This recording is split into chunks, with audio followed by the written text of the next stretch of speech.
Over the next several videos, I'm going to show you how to create a top-down game with UDK. As you might have already noticed, UDK is set up by default to make it very easy to create a first-person shooter type of game. Now, you can create any kind of game with UDK that you can imagine. What we're going to do, though, is show you how you can use the tools already included with UDK, along with a few assets we've put together for you, and script up a top-down variant where the camera is going to be placed above the player and follow them around. It's also not going to be a shooter.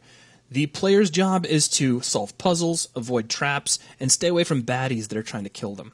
Now, I'm going to go ahead and give a quick demonstration. Now, this is the very map that is set up in the videos. This intro you're watching was actually recorded after all of the instructional videos were put together, so this is the end result. So let's jump into our map.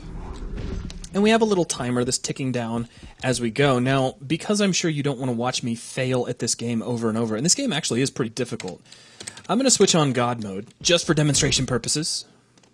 Not because I have to. And you'll see we have a block that we can slide out of the way. We've got little panels in the floor that keep popping up, and if they touch us when they're moving, we get hurt by them. So we've got to sneak past those as they randomly pop up and down. We have patrolling robots. If they see us, they will shoot at us. So we have to watch out for that. We have keys. You just saw me pick one of them up. Now let me run over here. And here's another key. It's just circling around. We'll go ahead and pick that up. Now you see we've got a heads-up display. It says I've collected 2 keys. I'm going to dodge this guy with a rocket launcher. Come down here. And we have these smashing blocks. These will kill me in one touch if I let them. So I've got to jump across both sets. And that would have killed me, but that's what God mode is for. Now check this out. Here's our goal, but if I touch it, I get a warning that says we do not yet have all the keys. Now I'm running a little low on time here, so let me see if I can fly through this. We've got one more key to pick up. So I'll run over here.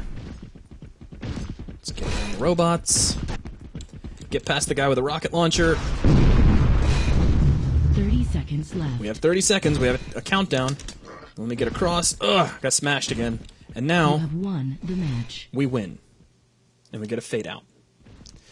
So that is a quick look at the game that we're going to show you how to set up. So all kinds of lessons coming up. We're going to talk about how to bring up UIs that allow you to control objects like this green block here. Now I will mention, the block that we actually put in place can only be moved in one direction and only moved once, but we're going to show you how to design it in such a way where the architecture is open-ended, and if you wanted to have multiple blocks, it would be very easy to implement. We're going to show you how to set up these traps in the floor which keep randomly popping up. We're going to show you how to add in AI bots and control their behavior so that they look for the player. If they see the player, they're actually going to shoot. As soon as they lose the player, as soon as there's an obstruction in their way, they will stop firing. We're going to have a boss character who's shooting rockets at you. We have key pickups that are required in order to finish the game. And then, of course, we're going to show you how to set up these block crushers over here and then make it to the end goal. The focus of the videos is primarily on just the in-level setup. All of the assets that you're going to use have already been set up beforehand. Now, the reason for that is that these are considered to be more advanced videos. We're assuming that you've watched all the other videos up to this point over things like materials, UI scenes, material instance constants, etc., and so forth.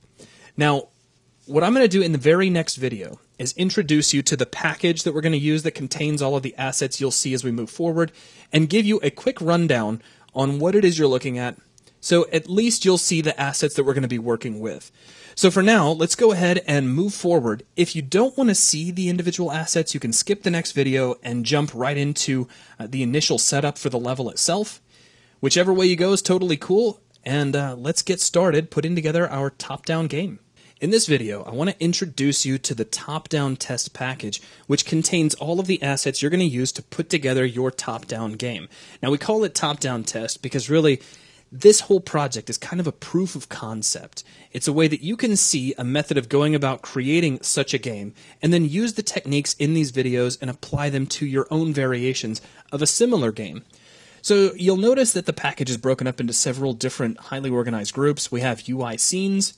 All of the UI scenes here are fairly simple, and anytime we do anything particularly interesting, we're going to open them up and show you what we've said. We have some very simple textures here, one powering a fire. We have a texture for a little key material, and we have a texture 2D, which is going to be used as a mask. A few very simple static meshes, a block, a little floor split, and we have the actual key static mesh.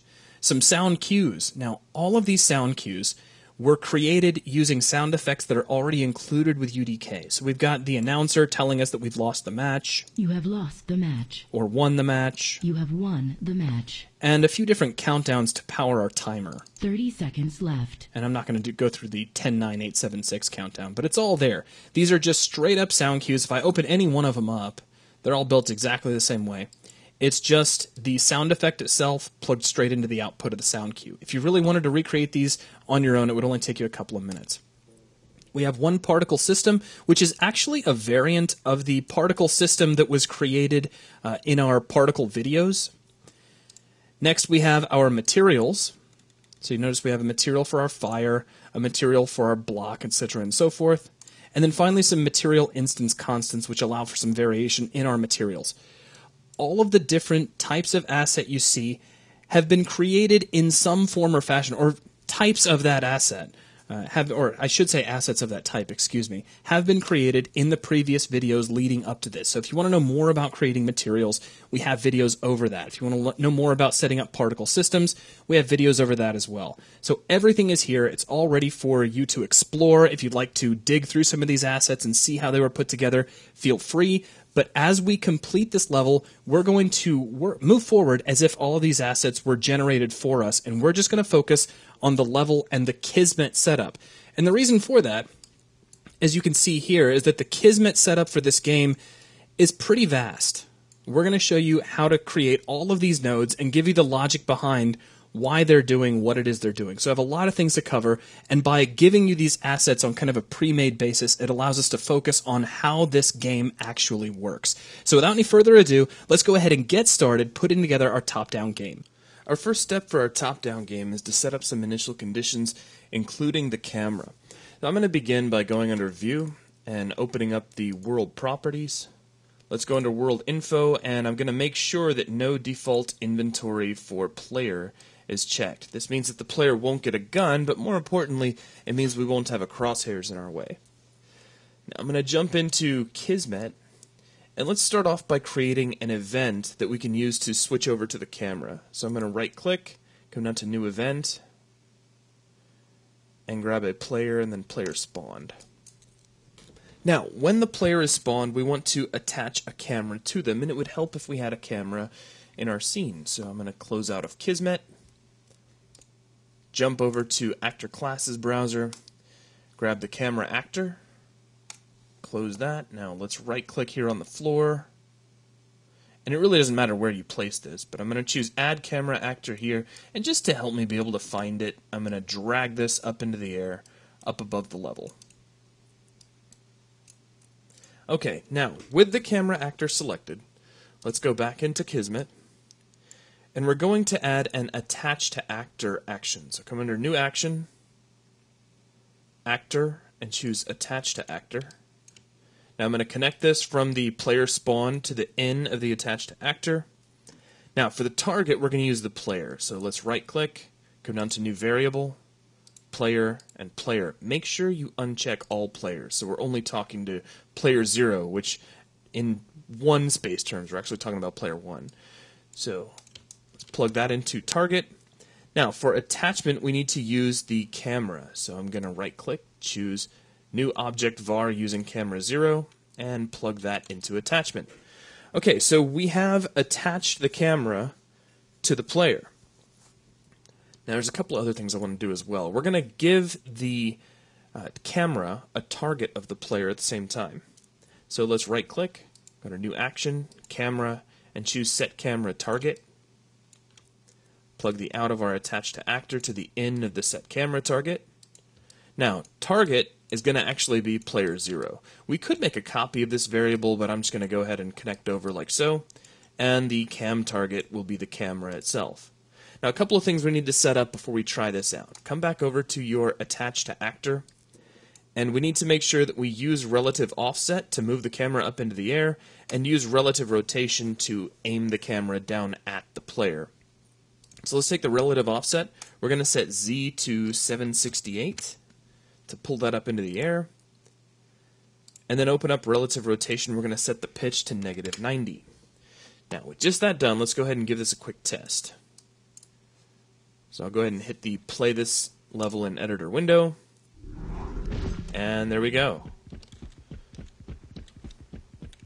So the first part of our top-down system is complete. We have a camera that's up above the player that looks down on them that we can use to start navigating the level.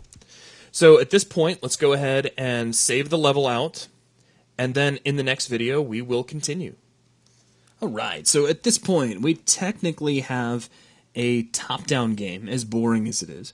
What I'm going to do now is implement a system to give our player a certain number of lives, and create a system such that we can end the game when their number of lives has been exhausted.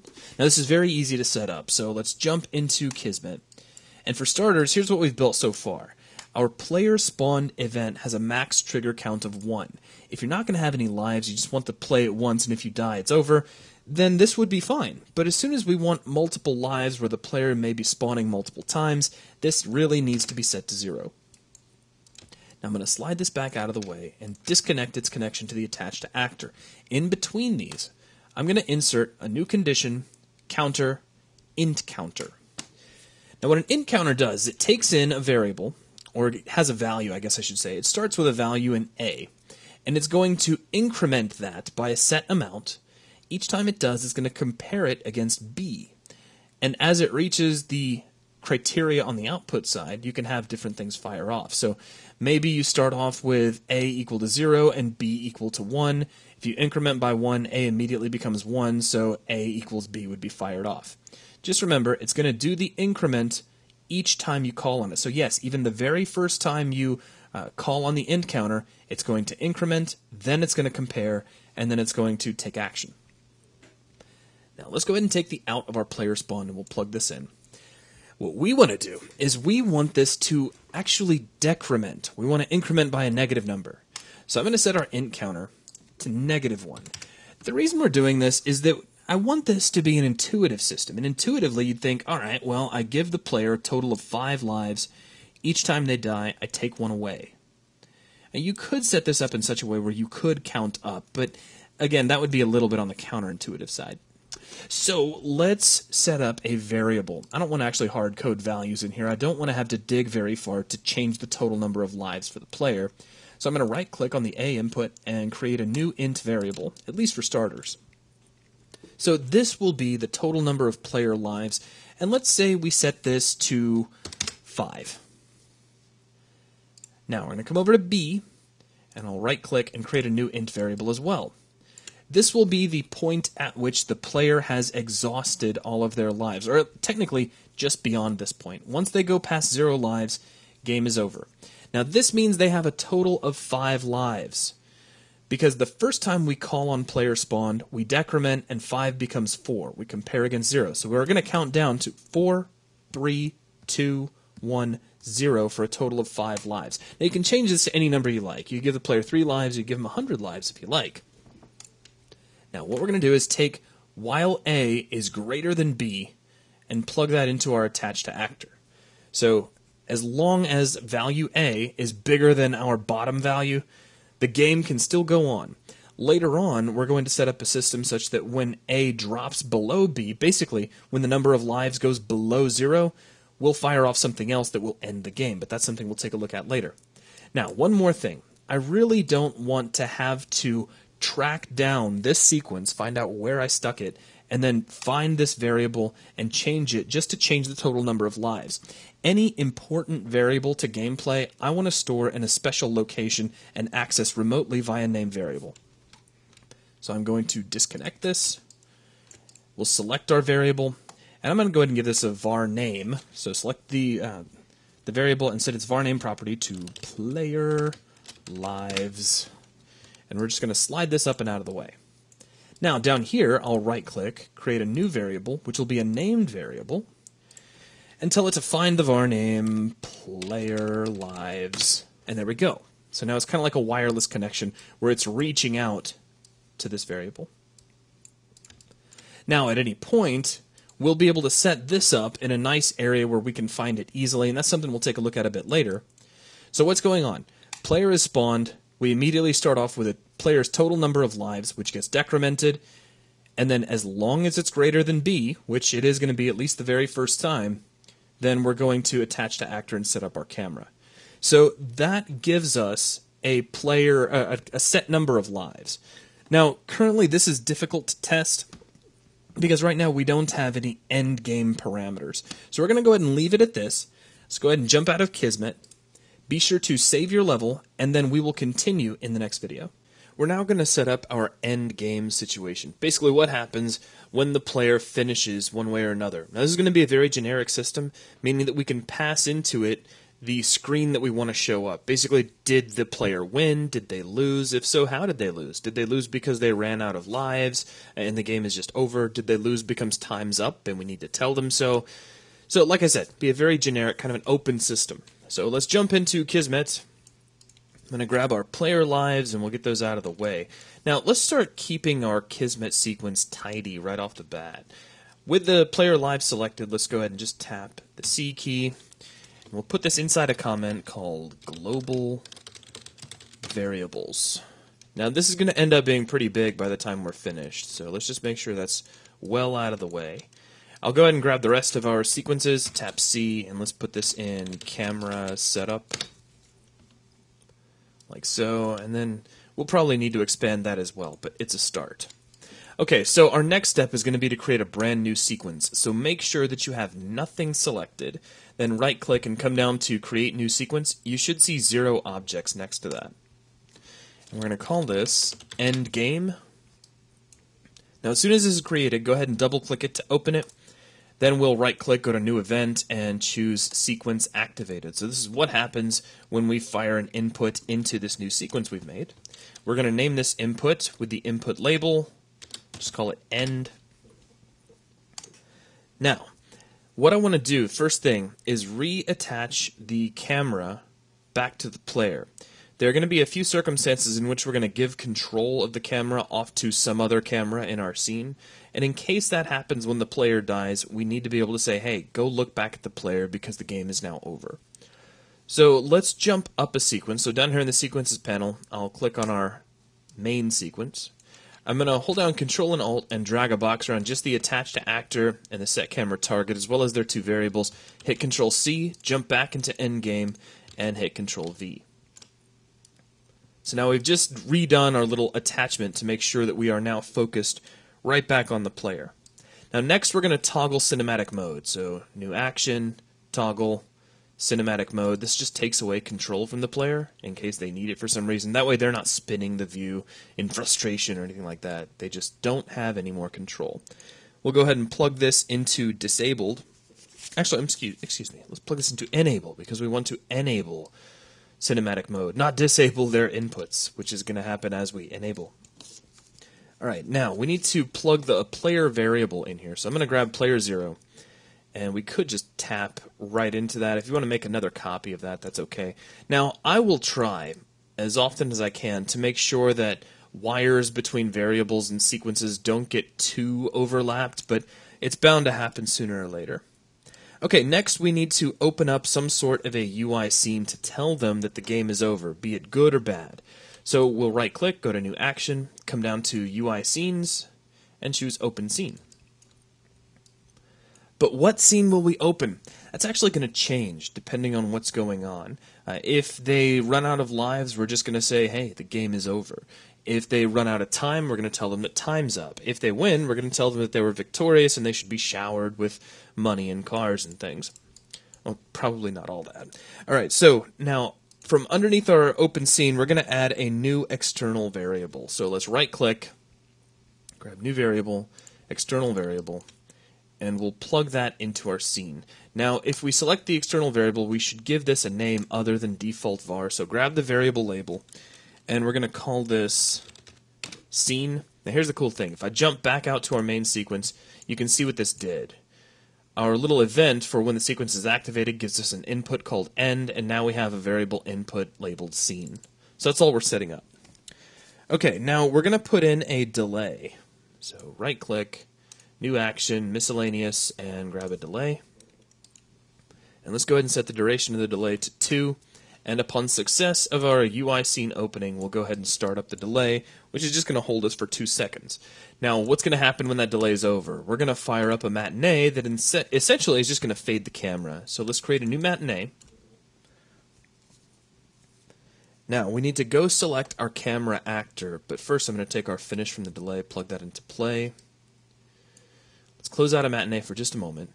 And we need to make sure we have our camera selected. Now, this is exactly why I pulled this up above the level, made it real easy to see and select. Then jump back into our sequence, open up matinee, and I'll go ahead and make this nice and big. Now, I'm just going to right-click here inside the group track list, and we'll add an empty group, which I'll just call camera. Now, as soon as I've done that, we're not going to do anything to that group. It's really just there so we can use the camera. I'm going to right-click and create a new director group.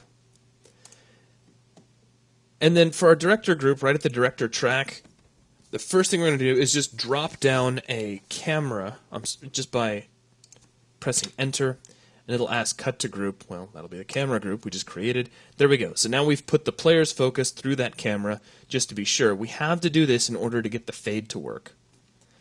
All right, now let's go back to the director group, right-click, add a fade track.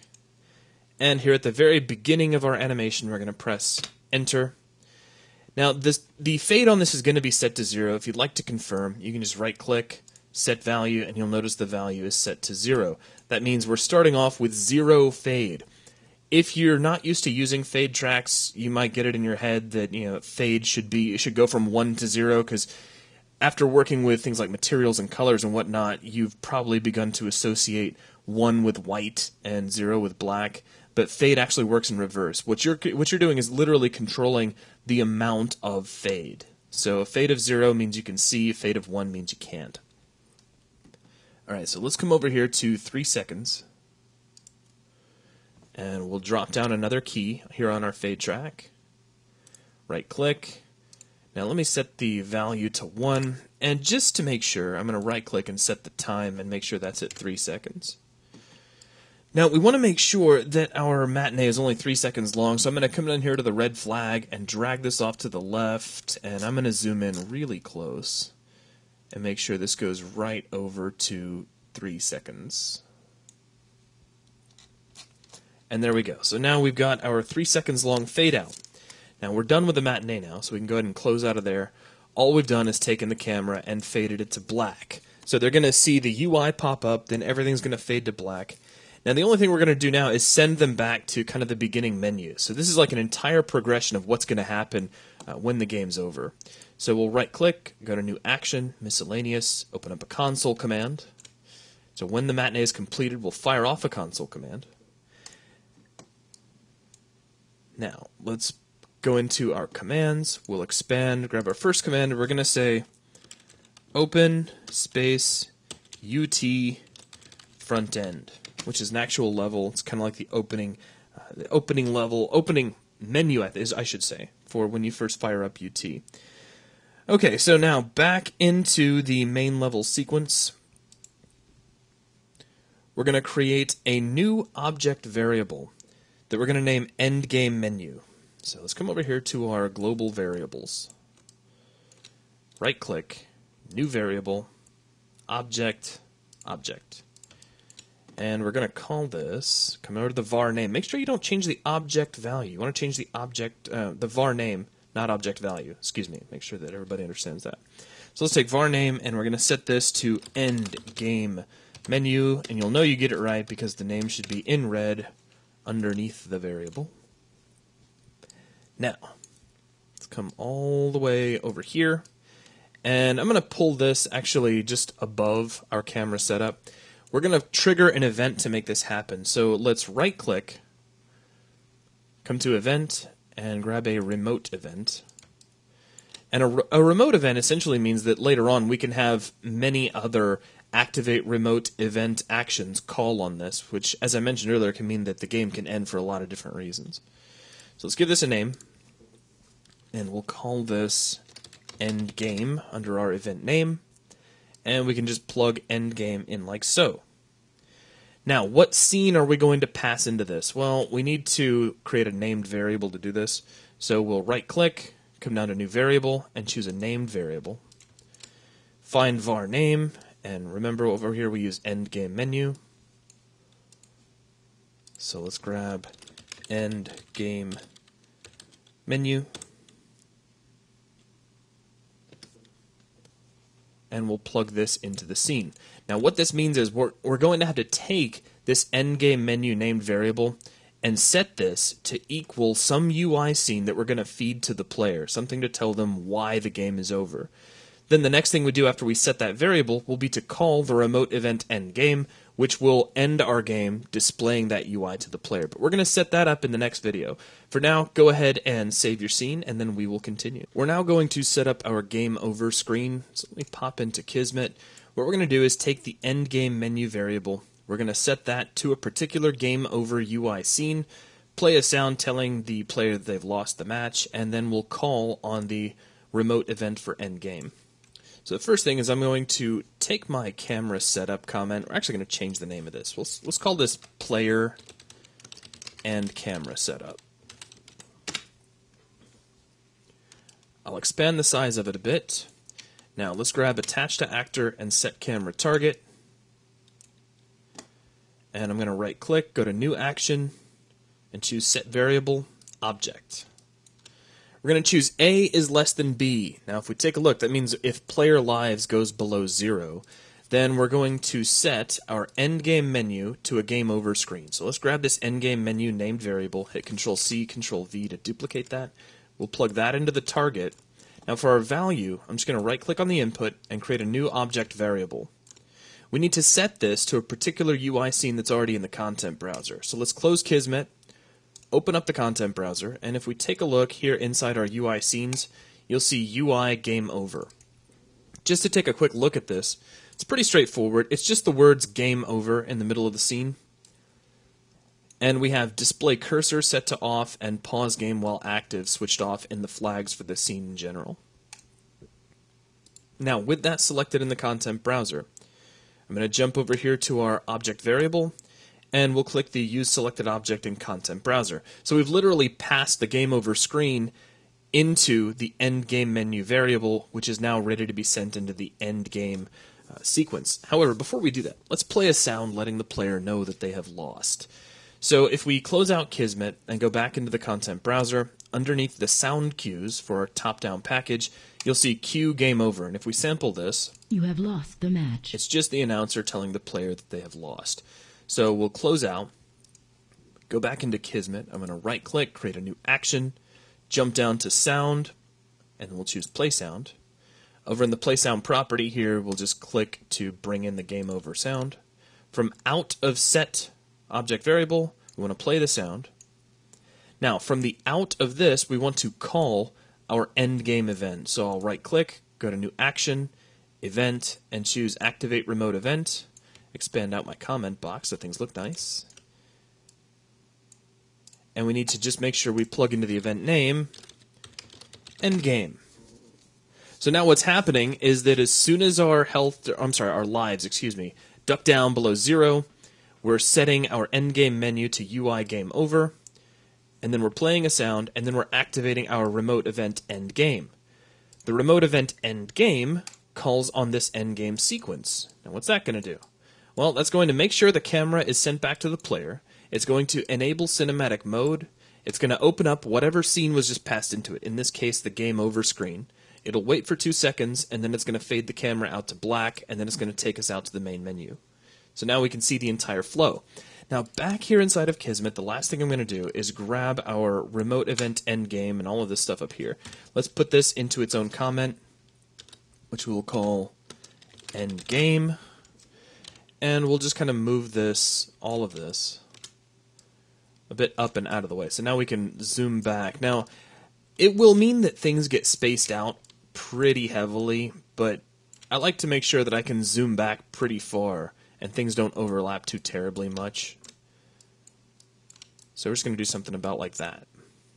Okay, so with that, we have our game over screen set up, and that is going to wrap up this video. Go ahead and save, and then we'll continue. our next step is going to be to add the timer bar to the bottom of the player's view. So let's start off by opening up the content browser and we'll take a quick look at this. Here's the UI timer UI scene. So you see it's just a little capsuloid shape and there's a little ticking timer bar in the middle of it. Now these are two separate objects, each powered by their own material. It is important to note that we have switched off always, we switched on always render scene, excuse me. So that's been activated. We have switched off display cursor, and we switched off pause game while active. Now that effectively turns this into a heads-up display, so it's always going to be visible during gameplay.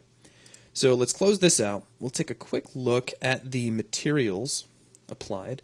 So the timer bar background is pretty straightforward. It's just a texture that's being multiplied to give it some emission, and it gives us this kind of capsuloid shape that looks really funny when you stretch it around a sphere like that. Now if we come over to the timer bar, all this is a series of dashes that have a alpha channel, so they have an alpha that's sweeping across to hide it. Now a couple of parameters in here. We have param flashing. This is whether or not the result should be flashing. And we have flash speed. So this controls how quickly it's going to flash based on the network. So let's go ahead and close this. And we'll immediately jump into Kismet and start setting things up. Now we're going to begin by setting up a new event to drive all this. This will be a level loaded. And we're going to base everything off of the beginning of the level. Now, as soon as the level begins, we want to open up our UI scene for the timer. So I'll right-click, go to New Action, come down to UI Scenes, and click Open Scene. We'll plug this into Beginning of Level. We don't really need to do the scene variable bit. We can just plug this right in. So let's close Kismet for a moment, grab the content browser, and make sure that in the UI Scenes group we grab UI Timer. Then we can close this, go back into Kismet, and plug this into the scene property of our open scene sequence. So now we're going to open up our timer, and we could test it even at this point. If we just jump right into the game, we now see our timer. Now the timer is already flashing, don't worry about that, that's part of the material. We're going to fix that through the material instance constant that's actually applied. Now to talk to a material instance constant, we have to have a material instance actor. So let's go over to the actor classes browser, let's grab a material instance actor, and we'll right click way out here in space, and choose add material instance actor here. Now I'm going to put it up in the air because it's easier to see, and I'm going to scale it up 3 times just as a personal preference so it's nice and big. If at any point I need to grab it, it's like the moon. Alright, so now with that selected, let's open up its properties, and we need to plug the appropriate material instance in here. So we'll open up the content browser, go under the material instance group, and here's MIC timer bar. Plug that in, and we are good to go. So now we can just talk to this material instance actor inside of Matinee. So make sure you still have this material instance actor selected. Jump into Kismet. We'll right-click and choose New Matinee, and we'll plug the success of the open scene into the play of the Matinee. Now, double-click the Matinee to open it.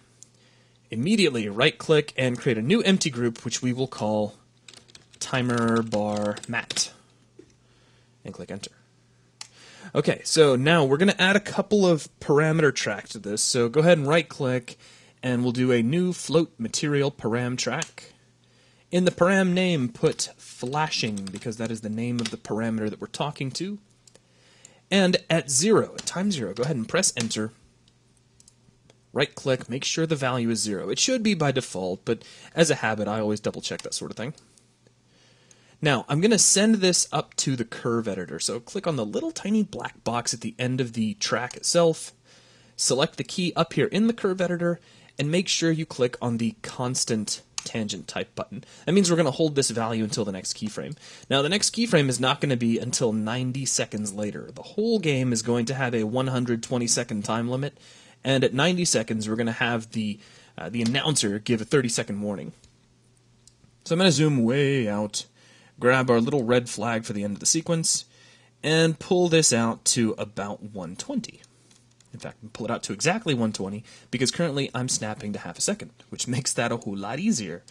Now, let's grab our time slider, we'll move this out to 90, and make sure we're still selecting the float material param track, and press Enter. Now that's at 90.5, that's not what I want. So let's right click, choose set time, and just set that to a flat 90, and that jumps back.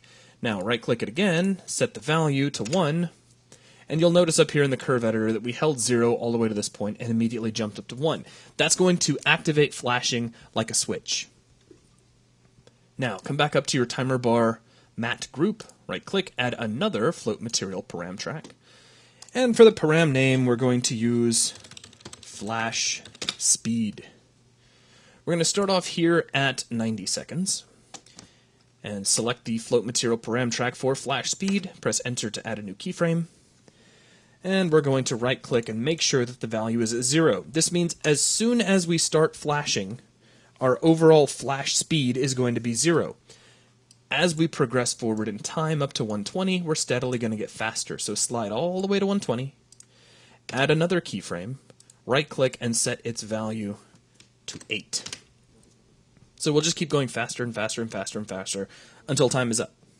Okay, so now we're going to add some sounds. Let's just deselect everything, right click, create a new empty group, which I will name Sounds, Noises, and we'll come back here to 90 seconds, grab our sound track. Now we need to select a sound in the content browser. So let's close Kismet back here in the background. Let's open up the content browser. We'll jump into the sound cues group. And down here at the bottom, we see cue 30 seconds. So let's jump over here, select our sounds track, press enter, and no active track selected. You know what? Because I didn't add a soundtrack. Failure. So right click and add a soundtrack. Now we press enter, and everybody's happy. Okay, so now we need to do a 10-second countdown. Now that's going to start at 110. So right here at 110, we need to select the 10-second cue over here in the content browser, jump back over here to Matinee, click on the soundtrack, and press enter. And now we're just going to go every second. So at 111, we'll grab 9 and press enter. Now let's zoom in, make this a little easier to see. At 112, and you'll notice it doesn't have to be exact as long as you're snapping. We'll grab 8, press enter. At 113, we're going to grab 7, so you see how the pattern goes, but I got to go through the motions anyway, so just get comfy. Or by all means, use your scrub bar. And grab 5, and 4, and 3. I mean, I suppose we could have made a sound cue that just automatically counted down, but that wouldn't have been stoppable. And then again, it would have just another way to do it. And then 1 second. Now, we need to tell them that they've lost. So let's come out here to 120. And let's grab the game over cue. And we'll drop that at 120. Now, let's play back through this. 3, 2, 1. And we get nothing for that last key. Make sure you select that key, and then down here inside the properties, click Continue Sound on Matinee End, and slide the little divider over so you can actually read that. So Continue Sound on Matinee End. Now let's test that again. Whoop, I think I just added another sound. I didn't mean to do that. Delete that. Okay. 3, 2, 1. And you'll notice that even at 120, you're still not getting playback of that last key. So right-click on that key and come over here to set time and set this to something like 19.998. I mean, alternatively, you could take the overall time of your matinee and kick it up to maybe 120.05 seconds if you really wanted to. Now, I've set that to 19. Let me undo that. That was silly what I just did because I wanted 119. So set time. So 119.95. That should be close enough that nobody would really notice. 1. You have lost the match. And if you, like I said, if you really wanted to be hardcore about it, you could maybe pull the overall time of your animation out to, say, 120.5. Come here, you. There we go. So pull it out to about there, and then we could just set this guy to 120. So either way you want to do it is fine. Like if you feel it would be unfair to call time just one little 100th of a second early, then you can fix that. But in order to really fix it, I've got to really pull down snapping. So let's pull that down, and this will go all the way back to There we go. So that's 120.01 seconds. 2, 1. You have lost the match. See, now it plays. So either way, you can pull back the you have lost cue so it's just before 120, or you can stretch things out. It's really not going to make a significant difference. Okay, so now let's close out of Matinee. And we'll close out the content browser. And let's go back into Kismet. So we've got our material instance actor, which is setting up a time. We've got, what else we have? We've got our playback of our countdown. What else is left? It seems like, oh yeah, we need to tell the player that they just lost and they have to try all over again. Now, earlier we did this by setting our endgame menu variable to UI game over, and then we called on endgame. We also played a sound, but we don't need to play a sound because we've already played one. So what I'm going to do is grab our object set variable, grab endgame menu, grab UI game over, grab activate remote event, and hit Control C, slide down here, and hit Control V. Break the little connections, and now from completed, we can plug into the object, and from the object we can plug into remote event. But we don't want to use the game over UI. We actually have a special UI. Let me show it to you. If I select the UI game over, we can show that in the content browser. And we have a special one called UI times up. It's basically the exact same UI scene, just with a different message. So we'll select that, and we will drop that into the place of game over, and we should be set to go. Now, if you want to test this out, and this is going to sound really weird, but if you want to try it, let's come down to the play rate, and we'll kick this up to, say, 3, and let's test this out. Now, you have to ignore the fact that our material is actually still going to move at normal speed. So our announcer is going to kick in 3 times as early as she should, but the timer bar on the bottom will still look normal. So don't worry about that. The good news is that she should be warning us here very shortly, here in just a few seconds. I'm so impatient. 30 seconds left. Okay, that's working. 10, 9, 8, 7, 6, 5, 4, 3, 2, 1. You have lost the match. There we go. And there's end game. We've lost control, and we're fading to black, and we're all set to go. So that worked out very well, and everything seems to be in order. So let's grab all this, and let's hit C to open up a comment block, and let's call this timer control. I'm going to go back in my Matinee, now that I'm done testing, and make sure that I set the play rate back to 1, so we don't have any other kind of craziness. And I'm going to hold down Control and Alt, and grab all this stuff and just kind of slide it up here. And I think that's everything for now. Yeah, go ahead and save your level, and then we will continue after this. Next, we're going to put in our key pickups as well as the lights that will be next to them. So let's go into the content browser. And if we go underneath the static meshes group, you'll see our key. Now the key doesn't, at the moment, have its material applied. Don't worry about that. We'll take care of that in a moment. Let's go ahead and grab the static mesh.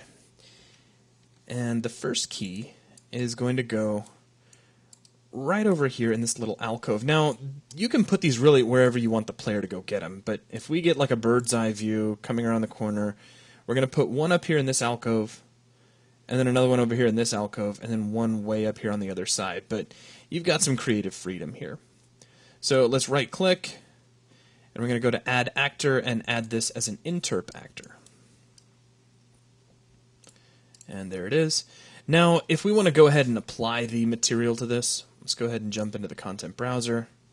And if we check our materials, there's an m_key. So let's go over to Static Meshes, open this guy up, jump into LOD Info, expand all the way down to material, and then the materials group we'll grab m_key and pop this in and close. So now that takes care of that. So let's close this, go back into the level, and you can see our material is nicely applied. Okay, now that's one key. Let's go ahead and get this one key set up, and then we can just duplicate it over and get the rest of them set up. So the first thing we're going to do is rotate this thing 45 degrees in the x-axis. So we can do that manually if we want to. Just grab it and rotate it back. So that's actually -45. So the little tooth on it is pointed downward. And we'll kind of center that up on the alcove. Now let's go ahead and duplicate this key off. So the first one's over there. Let's put the next one just on the opposite side. So I'm holding down Alt and just sliding that over. And then we'll slide this back. Now I could be using the orthographic view like a good little level designer. For the purposes of demonstration, I like the big pretty one. Alright, now let's grab our first key again. I'm going to hold down Alt, and we'll just drag this right over here to this alcove up above where the boss is going to be. So there's our third key. Okay, so we have our keys in place. Now let's put some lights in place to kind of help accentuate where these are. So I'll jump into the actor class's browser. Let's expand light. Let's grab point light, and we're going to grab point light toggleable. And we'll just drop one here. So right click, add point light toggleable here. We'll pick that up, kind of slide it near the key. It doesn't have to be right on top of it. Now we have some properties to set on this, so let's go ahead and press F4, and we'll go down to light component, grab the point light component, and pull its radius down to 512. Under light component, we're going to take brightness and pull that to say around 0.5, and then for the light color, just grab some nice rich and maybe a little bit darkened shade of orange, and maybe a little brighter than that. Just something to kind of help it look like it's illuminated. Alright, now there's one light, and we need some others as well, so let's hold down Alt, and we'll copy this guy off and put him over here. And last one we'll put, of course, over here with our other key. Alright, now last thing, and I really should have done this before I duplicated, but it doesn't make that much of a difference. Let's go ahead and select all three of our keys. And we're going to be picking up the keys by keeping track of when the player touches them. So I'm going to press F4 with all of our keys selected, and let's go into collision. We're going to set our collision type to collide touch all. Now what this means is that the key itself is going to be kind of like a hologram. We can't touch it, we're not going to be stopped by it. However, the engine will detect a collision, and we can now use that to our advantage to set up a touch event so that we can actually make the key get collected. Okay, so the last thing I want to set up here is just a system to make these keys spin in place. So let's go into Kismet, and we'll scroll down a little bit. And we're going to start off with a level loaded because we want these keys to start spinning as soon as the level begins. So we'll right click, come down to new event, and choose level loaded. Next to this, I'll right click again and choose new matinee. Now, a couple of things. One, make sure you have one of your keys selected. You really only need one in this case. And we'll open up Unreal Kismet again, which is already open. I just need to maximize it. Let's take level loaded and visible and hit play. We'll open up the matinee, right click and create a new empty group, which we will call keys. We'll immediately add a movement track to the group. Now, in this movement track, be sure that you scroll down in the properties and see use quat interpolation. This is for quaternions. Make sure that that is checked. Now, we already have our initial keyframe set up, so that's good. Come over here to 0.5 seconds, and we're going to drop down a new key. And let's make sure that snapping is back on. I'd like things to be nice and neat here, but this first one I'll set the time back to 0.5, so everything's nice and clean. Let's close out Kismet in the background, but leave matinee up. Now, we're adjusting key 1. Notice that here inside the viewport. And what I'm going to do is rotate our key in the z-axis 90 degrees. And it can be 90 or negative 90. It really just depends on which direction you want the key to spin. Now let's come over here to 1 second. And we'll drop down another key. So adjust key 2. Pull this to an additional 90 degrees. And then 1 second, 0.5. Adjust key 3 to another 90 seconds. And then at 2 seconds, drop one more, and we'll rotate it all the way back to where it began. So now as we scrub through, you see it's spinning. Make sure you pull your matinee length back to 2 seconds. So now if we set this up to loop, it's just spinning, which is great. So that'll work. We can go ahead and close matinee at this point. You can also, if you feel like it, nudge this over so it's a little bit more centered up on the alcove. If you don't like it passing through the walls, it should fit okay. Now, back over here inside of Kismet. Right now we're powering this off of Interp Actor 2. We're going to handle this in a slightly different way.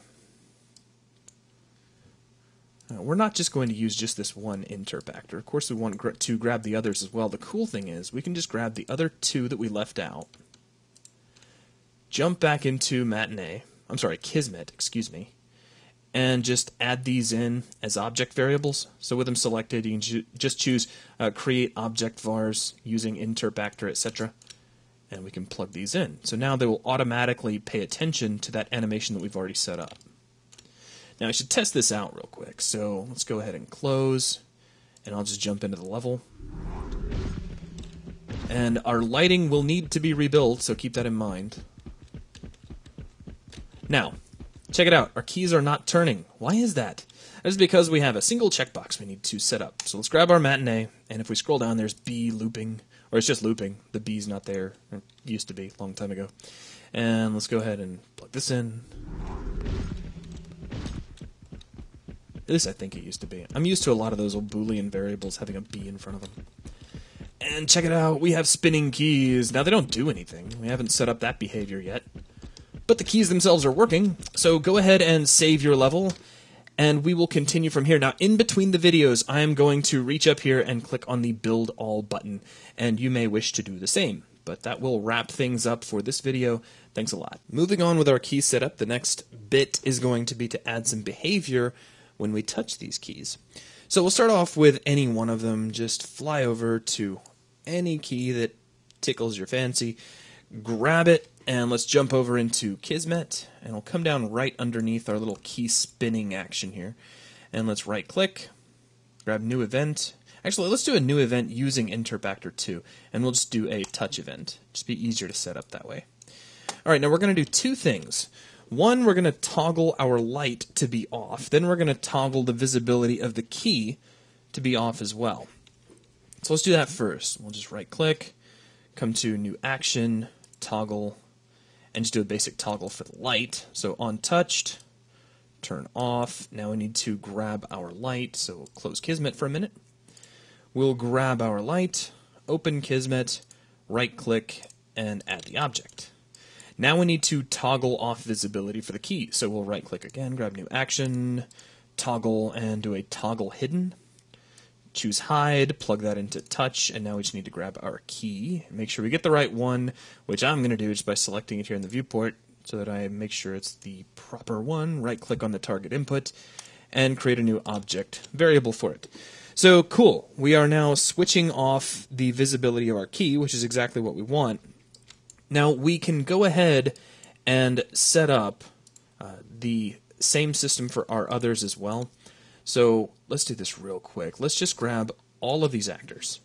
And I'm going to hit Control C, scroll down a bit, hit Control V, scroll down a little bit, hit Control V. So I've just made 3 total copies. However, the events need to be updated, and of course the variables need to be updated as well. Now to do this, let's just pick on our next group of keys and lights and whatnot.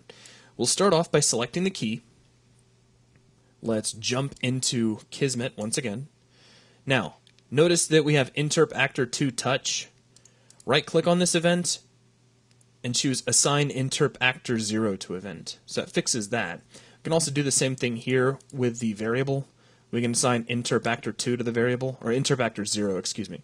So now, we've got the appropriate Interp Actor set up. We just need to grab the light, come back over here, and we can assign the point light toggleable. So now I need to do the same thing down here. So let's jump back up to the viewport. Now where'd that key go? It's over here. We'll select it, right-click on our touch event, and assign the Interp Actor. We'll also assign that to the variable. And then we need to grab the light as well. And right click. Assign to variable. Okay, so now everybody should be switching off. It probably wouldn't be a bad idea to test this.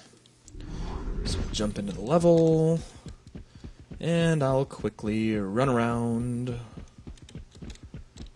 And, oh, the light disappeared, and so did the key. That's excellent.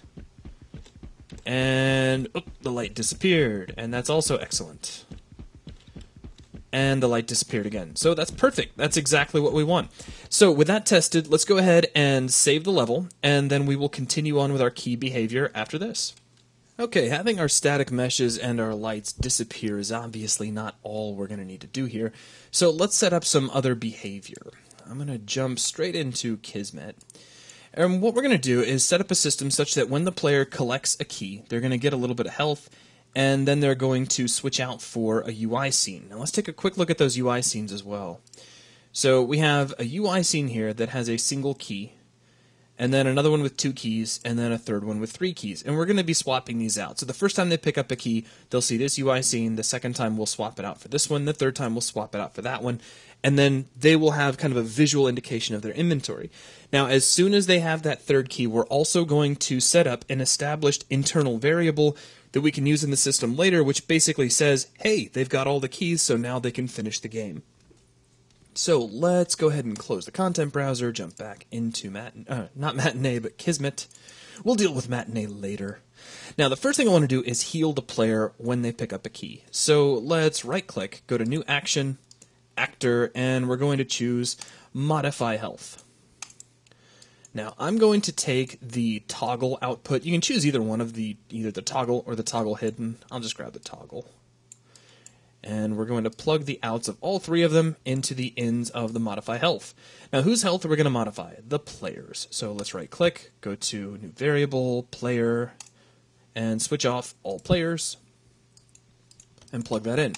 Now, for the amount, set this to 50, and make sure you check the heal checkbox. Otherwise, you'll actually be taking health away, and picking up the keys will kill the player, and that's no good. Okay, now, we need to switch between our 3 UI scenes. So the first time, we want to open up the 1 key, the second time 2 keys, third time 3 keys.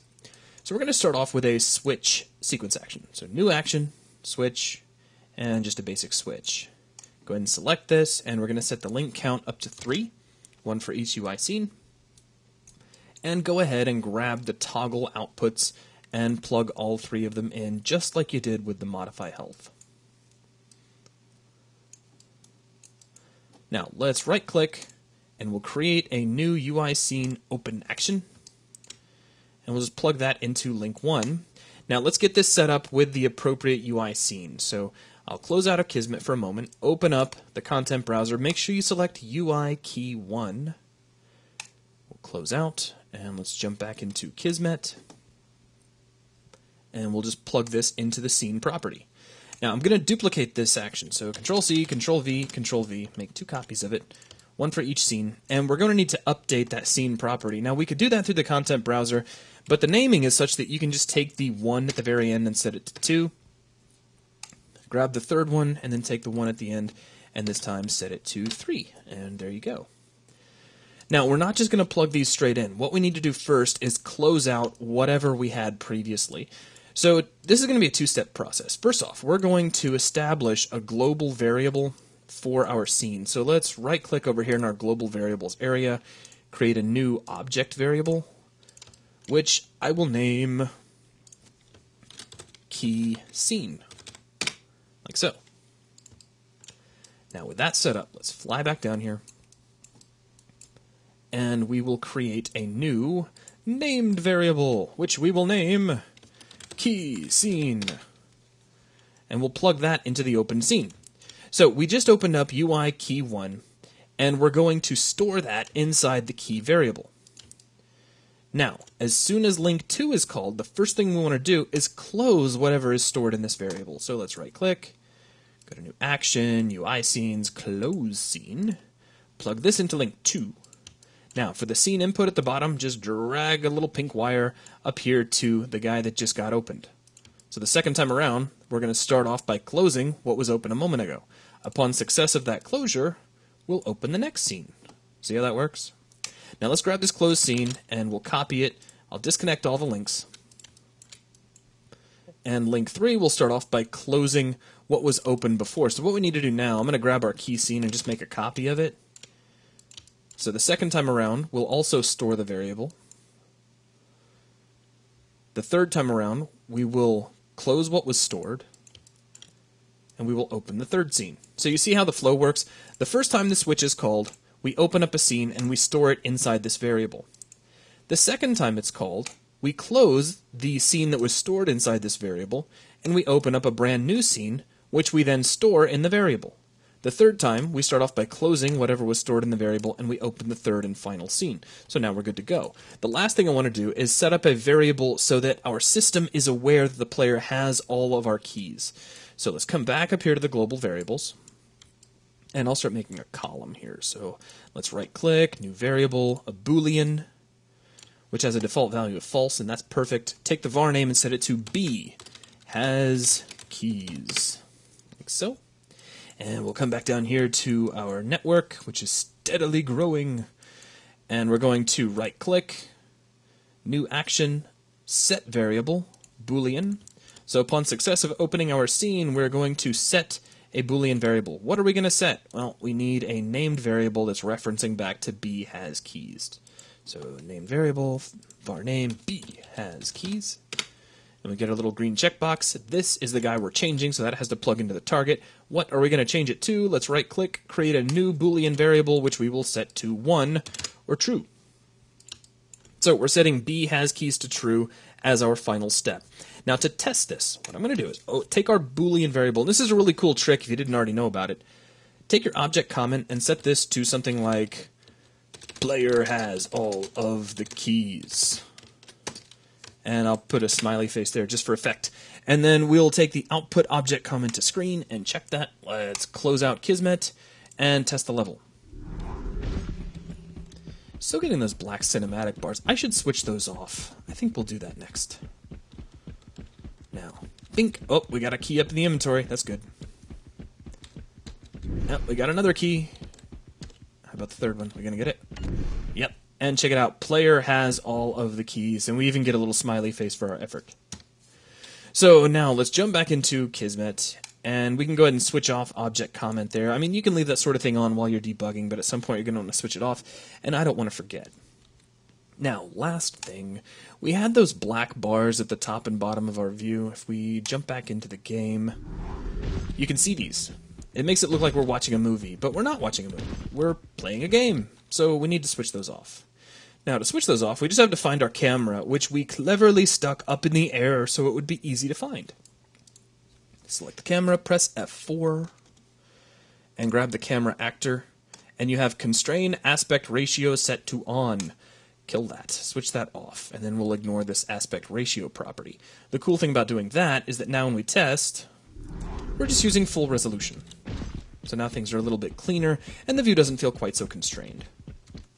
Alright, so that is going to wrap things up for this video. We now have all of our key pickups set up, and we can move on from here, so be sure to save your level.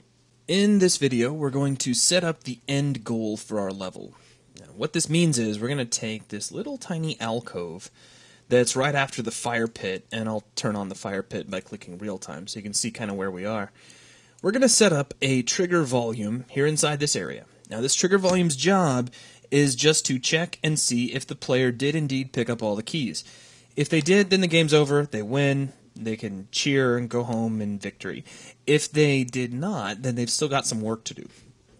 So let's go ahead and get started. I'm going to jump into Kismet, and the first thing I'd like to do is clean up all of these sequence objects for our keys. So I'm going to hold down Control and Alt, select all of them, and I'll hold down Shift, Control, and Alt, and grab these strays down here.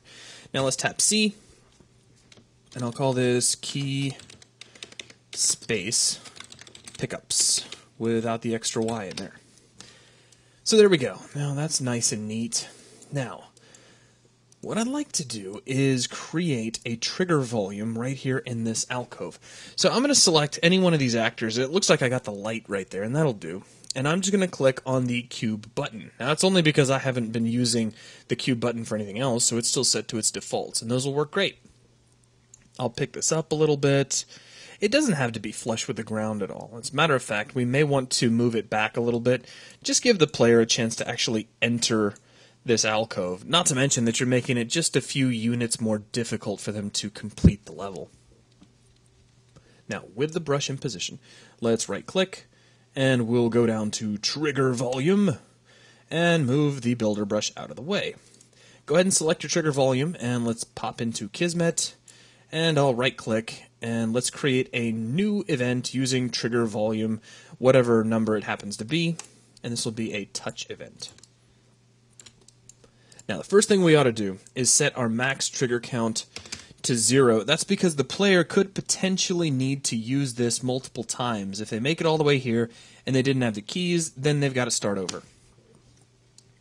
So let's go from here. Now, as soon as they touch this, the very first priority, the first thing we need to do is check and see if they did get all the keys. Well, earlier we created a variable called bHasKeys, so we can just reach over to that with a comparison. So I'm going to right-click, New Condition, Comparison, Compare Bool, and we'll take the touched output of our trigger volume touch and plug into here. Now, what value are we going to check? We need to make a named variable that reaches over to bHasKeys. So let's set the var name to bHasKeys. Plug that into the bool. Now, if true, they're going to get a victory screen. If false, they're going to start over. So let's start with true. And here's the cool thing. We set up a very generic endgame sequence. All it does is it takes in a UI that we can bring up as kind of a HUD. It fades out the camera, and that's really all there is to it, with a little bit of extra stuff. So what we're going to do is grab the exact same sequence that plays the game over screen if they lose too many lives. We're going to copy all that, paste it up here, and connect it to true. So technically, if they won the game, they'd get a game over screen, but it's going to play the wrong sound too. So let's grab our variable for UI game over. I'll click the magnifying glass button. We're going to set this to UI U1. It's essentially the same UI, it's just got a different message. It says that you actually did win. Now let's come over to the play sound, and currently this plays the game over sound. So again, we'll click the magnifying glass, and we'll set this to Q victory, which is just this. You have won the match. I love hearing that. So with that selected, we'll click the green arrow, and there we go. So already the win scenario is put in. So now we just have to put in the you haven't won yet scenario. We won't call it the fail scenario, although that would be kind of funny. So they get to this point, they cross the threshold, and they don't have all the keys. What do we want to have happen? Well, we're going to bring up another UI that says they need to get some keys. So let's right-click, come to New Event, and come down to... I'm sorry, not Event, excuse me. We're going to go to a new action. Right-click, go to New Action. I just got carried away. And we're going to open a scene. So false, we'll go to a new scene. And what scene are we going to do? Well, let's close Kismet for a minute, pop into the content browser, jump into our UI scenes group, and we're going to grab UI underscore need keys. Alright, so now we can go ahead and close this, go back into Kismet, and plug this into the scene property. So we're going to open up the UI need keys section. Now, after that, what are we going to do? Well, eventually we're going to need to close that scene, but we'll talk about that here in just a minute. Next, we're going to address a very particular problem. And let me just show it to you. Currently, with the level setup that we have, the player does not have the opportunity to make it back up here to get more keys, because there's a drop right here that they drop down through, run underneath the level, and then they can jump over. So on the way back, there's no way for them to get back up to that upper level. To solve this, we're going to teleport the player back to the beginning if they fail. So let's right-click, go to New Action, Actor, and come down to Teleport. So upon success of opening up that UI, we will teleport the player. So let's right-click, go down to New Variable, Player, Player. Make sure you uncheck all players, because we're only teleporting player 1. And to where would we like to teleport them? Well, if we close Kismet, we can go all the way back to the beginning, and there's a little player start right here. So we'll select that, go back into Kismet, right-click, and new object var using player 1. Cool. Now all we need to do is close our scene. So I'm going to right-click, new action, UI scenes, close scene. So as soon as we teleport, we're going to close up the scene, but that's going to be really instantaneous. It would be like, they'll see a message that says you don't have all the keys, they're immediately going to teleport, and then immediately that scene would disappear. So I'm going to put a delay in here. Right after the teleport, let's right-click, set activate delay to, let's say 2.5 seconds. Now, we need to tell this close scene action what scene we're closing. So over here in my open scene, I'm going to right-click and choose open scene. And we're just going to create a new object variable, which I will then connect over here to the scene. So it's just closing that up. So at this point, we can test this out. Let's go ahead and just jump into the level and see what we get. So the first thing I'm going to do is not get any keys. We'll just run straight through. And see, here's our problem. We fall down here, but there's never going to be a way to get back up. That's why we have the teleport. So we'll jump across, and that hurt a little. Oh, you don't have all the keys, so we teleport back. So now let's try getting all the keys. With however much time we have left. So you can do it, but man, if you messed up with all the other obstacles we're going to put in, it'd be hard. But it could probably be done. Okay, now jump across again. And you have won the match. Excellent. The only thing I might do at this point, just after kind of sitting there and looking at it, is maybe grab that trigger volume and slide it back a little further, so it looks like the player can actually reach that goal. So maybe to right about here. And all I'm going to do, just real quick, I'm going to test that just once. So I'm just going to run straight back there to that. And we'll see if it looks like they actually made it to that little swirly, portally vortex of awesomeness.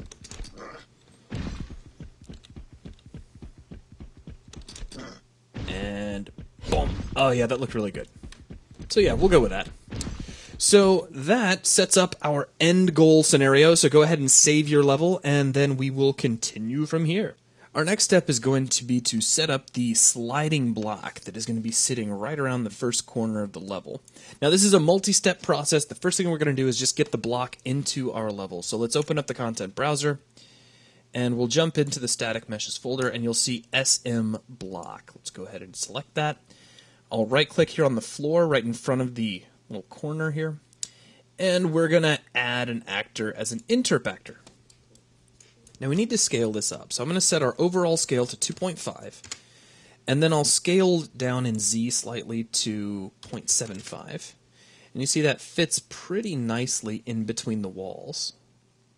In fact, that was pretty much dead on. Now I'm going to slide it up so that, at least from this view, now notice, just kind of so you can get an idea of my orientation, right here is our player start.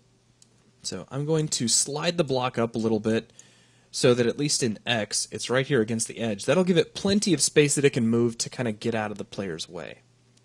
It's still blocking their initial path when they first come in, though, which is exactly what we want. Okay, now let's get a material assigned to this. So I'm going to jump back into the content browser. Let's go under Materials. And we have our M_block movers, which I'm just going to drag and drop on here. Now if we deselect and I switch on real time, you'll see that that has a green pulse to it. Okay, so let's close this off. Another important thing to do with a mover of this nature is to double click it. Let's come to collision and make sure we set collide to block all. Now that's all well and good. We've got a mover, it's blocking the player. The next thing we're going to do is set up a trigger volume so that the player can walk up, and when they touch that trigger volume, they're going to lose control of their player, and then the camera is going to shift to a new location centered up on the block, at which point a UI will come up that the player can use to move the block out of the way. Now we're not going to take care of all of that in this video, but we can get at least the trigger part taken care of, as well as a few other things. So with the block selected, I'm going to click on the cube button, which is still set to the default 256 cube, which is real easy to select in an orthographic view. So I'll select that. And then I'm going to scale it up slightly, just so it kind of goes outside the boundaries of our block. And it looks like it could stand to be slid up just a little bit. So I'll slide this up in Z just a bit. All you need it to do is surround this block by a little. Okay, so with that, let's go ahead and create a new trigger volume. Now, that's currently sticking out a lot of units. I'm actually going to scale that back in a little. Let's say right about there. So it's just a few grid spaces away. That's what, about 16 to 20 units, give or take. Now I'm going to right-click on my Add Volume button, and let's put in a dynamic trigger volume. Dynamic because we want this block to move along with us. And I'll go ahead and move the builder brush out of the way, and here is our dynamic trigger volume. Now, with that, we have the bulk of our in-level stuff taken care of. We still have a camera that we're going to place in very shortly, but I want to go ahead and get started with some of the basic Kismet, and I want to mention this. The setup that we're building to slide this block is going to be designed in such a way that the architecture is open-ended, so that if you're building a level like this on your own and you want to have multiple moving blocks, you won't have anywhere near as much work to do in terms of reproducing the result. What I mean is, we're setting up a flexible system that could potentially handle multiple blocks very easily without you having to take all these nodes that we're having to build and duplicate all of them for a separate block. So when you see us doing things like taking this block and storing it as a global variable that we can pass into a specific sequence, that's why we're handling it that way. Okay. Now, with that taken care of, let's go ahead and select our dynamic trigger volume, and we need to get this attached to our moving block. So we'll open up its properties with F4. We'll lock the properties window, select the block, and we'll come under attachment and make sure that we click the green arrow next to base. So that attaches our trigger to volume, attaches our trigger volume to the interp actor. Now, let's select our trigger volume and jump into Kismet. Now, I need to put all of this stuff into a comment block, so let's select all of this. Move it up out of the way. Now, all of this stuff is just to handle our little goal area. So let's hit C, and we'll put in player goal. Now, I'm going to move kind of over here to the side. We've been working pretty vertically so far, so I'm going to start to branch out horizontally a bit. Let's right-click and create a new event. Actually, let's build an event from the dynamic trigger volume that we've got selected. So let's go down to New Event from Dynamic Trigger Volume 0, and this will be a touch event. As soon as this comes in, go ahead and switch off Force Overlapping, and we're going to set Max Trigger Count to 0, so that potentially we could use this block multiple times. Now again, in our setup, we're just going to be moving the one block, and actually we're only going to move it once. But everything that you would need in order to move it several times or move several blocks is already going to be here. So we've got that taken care of. The first thing I want to do is check a variable whose only job is to store whether or not this block is allowed to move. So I'm going to right-click. Let's go to New Condition, Comparison, Compare Bool. And we'll plug the touched into this. Now we just need to create our variable. I'm going to fly over to our Global Variables section. Right-click, create a new variable. That'll be a Boolean.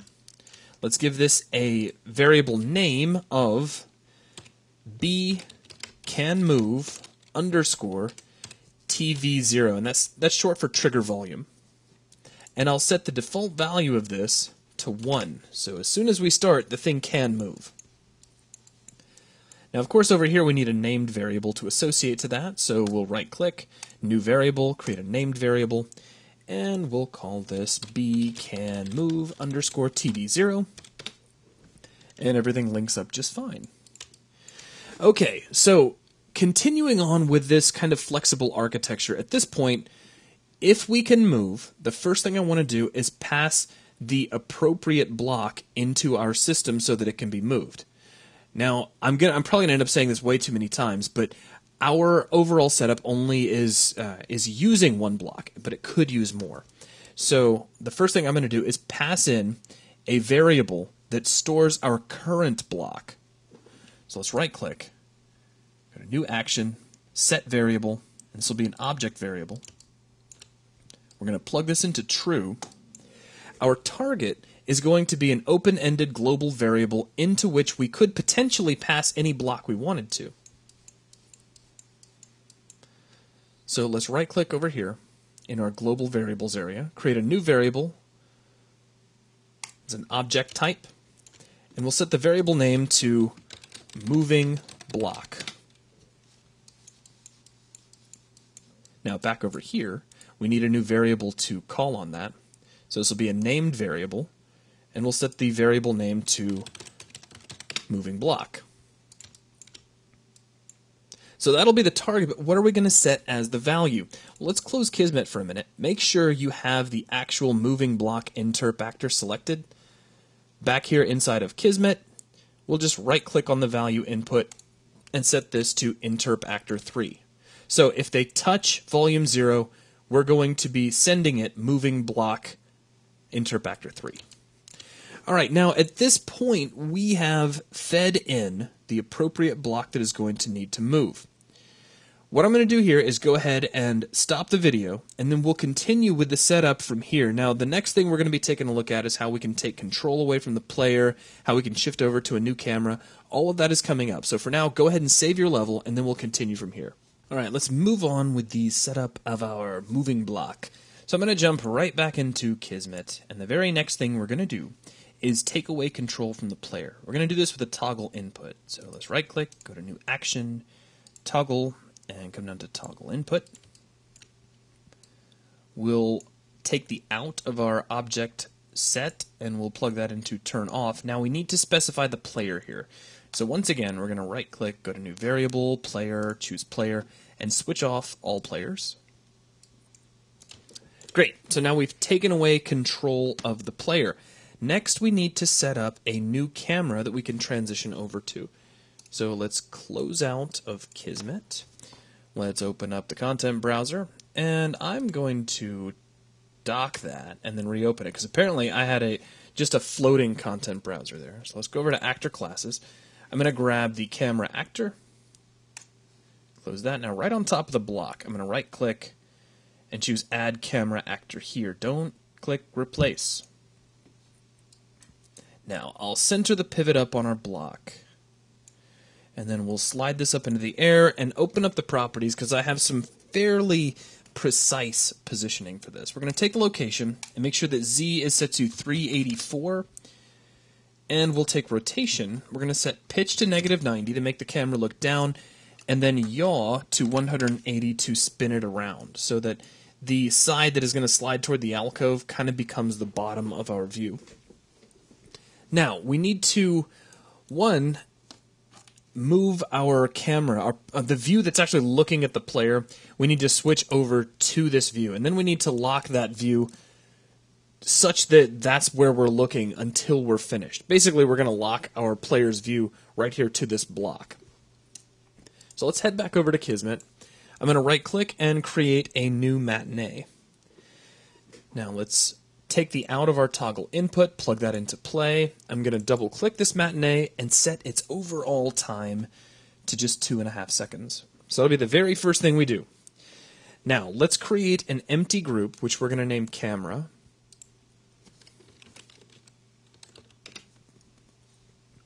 Now, if you had your camera selected, you should get your camera actor attached. If you didn't, you'll need to go ahead and manually attach it at this point. This does remind me, though, that there's one more setting we need to set in our camera. Let's go ahead and double-click, and that's up here in the camera actor settings. Make sure you switch off constrain aspect ratio so that you don't get any black bars. Alright, so now that we've got our camera in here, our next step is going to be to add a director group. Now, this gives us a director track right here at frame 0. I'm going to press enter on the director track, which will tell us to cut to group for the camera, which is perfect. Now, right-click on that keyframe you just placed and set the transition time to 2 seconds. This means you're going to get a 2-second transition from the camera that's been watching the player to the camera that's now focused on the block. So that's pretty easy. Now we're done with Matinee at this point, so we'll go ahead and close that out. Let's jump back over into Kismet. And next we're going to add a set camera target action. So right click, new action, camera, set camera target. Plug the completed to the input of this. Now a player variable is going to be used for the target. So let's just grab our player 0 over here, copy, paste. And the target cam will be this guy, which he's close enough that we could just plug it in like so, and that should work just fine. Okay, now, moving down from here, the next thing we need to do is open up a UI scene. Now what I'm going to do is show you the UI scene already completed so you can get an idea of it. So let's right-click, go to New Action, UI Scenes, Open Scene, and we'll go ahead and get this connected. Now the scene that we're going to use in particular, we're going to open up the content browser, and I'll show it to you. This is called UI Block Move. Now, it's probably got the most going on from all the other UI scenes that we've seen so far, because most of those were really just glorified labels. They didn't do much.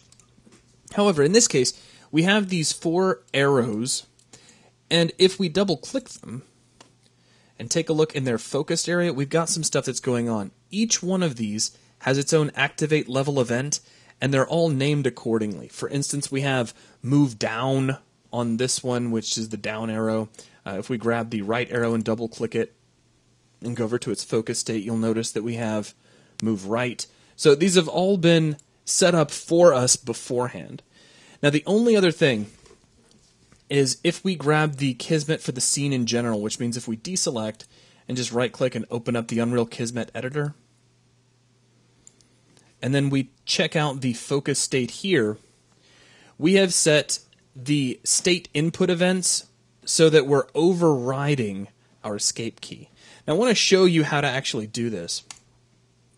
All you have to do is double click on this input state event. So when you come in, what you're going to see is something, in fact, let me go ahead and just set it back. You'll see something fairly like this. All you're going to do is double click, scroll down, and find IE escape. So you're going to find the escape key in here. So scroll down, EF, I know alphabetical order. So here we go, escape pressed. We're going to move that over, like so, and click OK. So now we're overriding the escape key. Now, what is the escape key going to do? Well, it fires off an activate level event, which is named reset camera from UI. Why are we doing this? We're doing this because we are taking the player's view and locking it to this block. If they hit escape, that means they don't want to move this block, and we've got to be able to hand control back. So later on, we're going to set up a Kismet event using this activate remote event or activate level event that will transition back over if the player decides to hit escape and not move the block. Once they've done that, we close off the scene. So that's a look at the important parts of our UI block move. So let's go ahead and close out of here. Make sure that UI block move is selected. Let's go over here to Kismet and go ahead and expand that. And then here for our scene, we're just going to make sure that the UI block move scene is plugged into the scene property. So I guess the very least we could do at this point is just test this out. So let's close out, start up the level, and we walk up to the block, and we lock over to the view, and we get our arrows. Now currently these don't do anything. We click them, they make a noise, and that's it. If we hit escape, we still don't really get anything because we haven't set up any kind of event in our Kismet that will pass control back over to the player. But it's a start. So at this point, go ahead and save your level, and then we'll continue from here.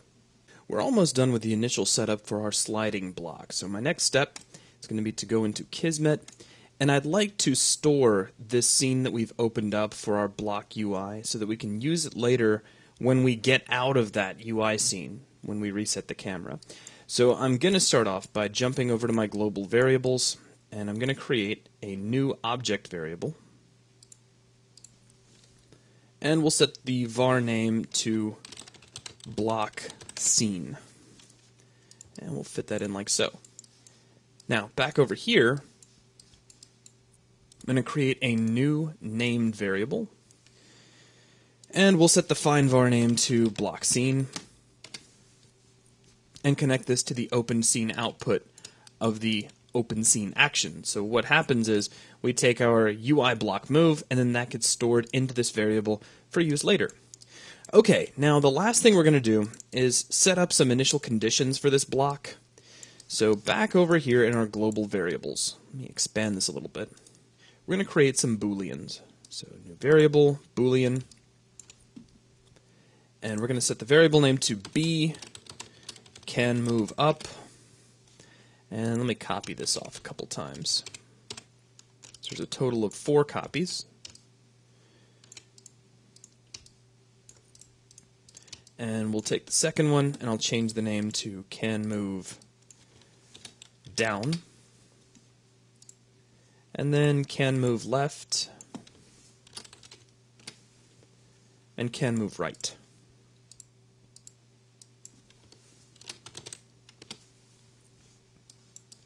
Now, what these are some, as I mentioned earlier, initial conditions that allow us to control in which direction our block can move. Now, in our example, it only makes sense that if our camera is oriented like this, that our block can only move down. We don't want it to move up because it would block the player, and we don't want it to move left or right because it would have to go through a wall and it could end up hitting the player anyway.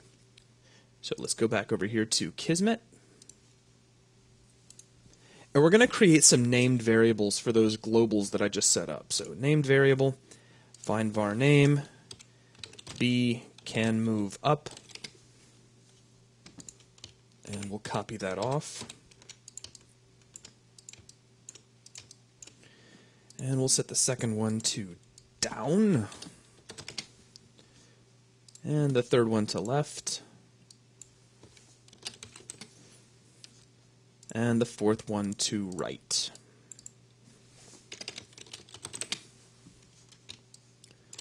Okay, now we need to set up some set variables so that we can actually store these values. Because what these are just kind of blank placeholders.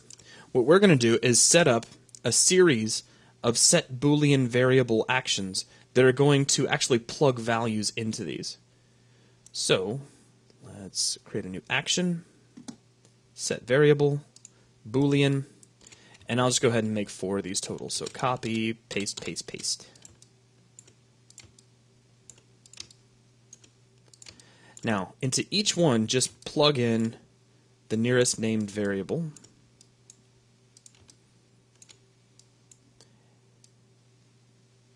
Then we're going to just string all of these together and plug them into the touch of the dynamic trigger volume touch. Now we have to give them all their initial value. So let's right click, create a new Boolean variable. Go ahead and do this for all 4 of these.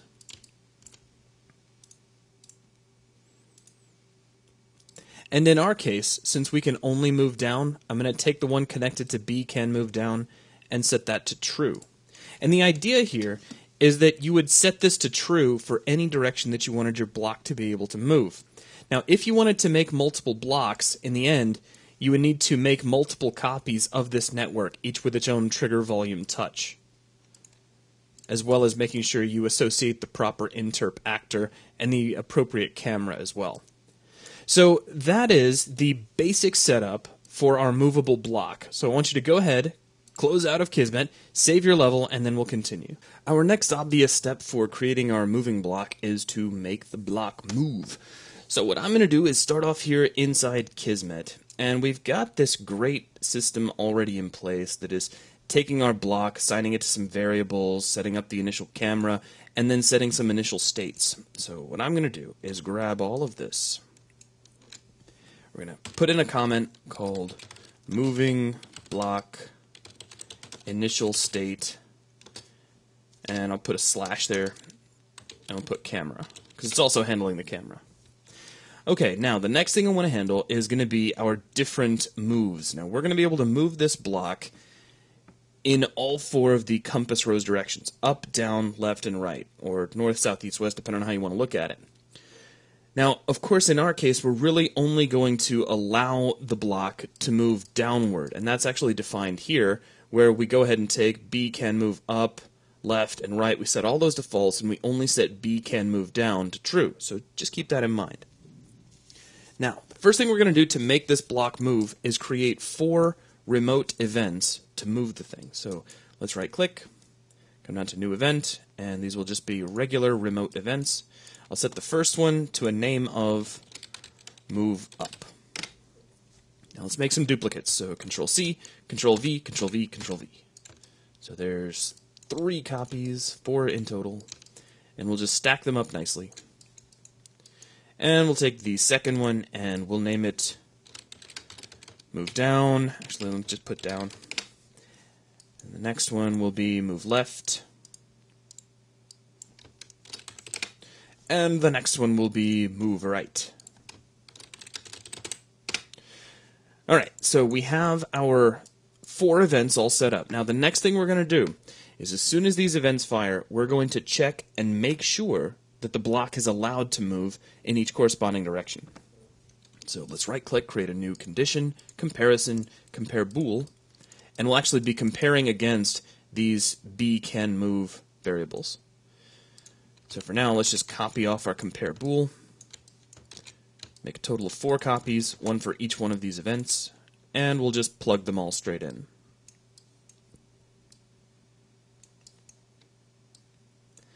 Now up here we already have our B can move up, down, left, and right named variables. Just go ahead and make a copy of all those. And we'll attach move up to this first compare bool that's associated with the move up remote event, down with down, and so on.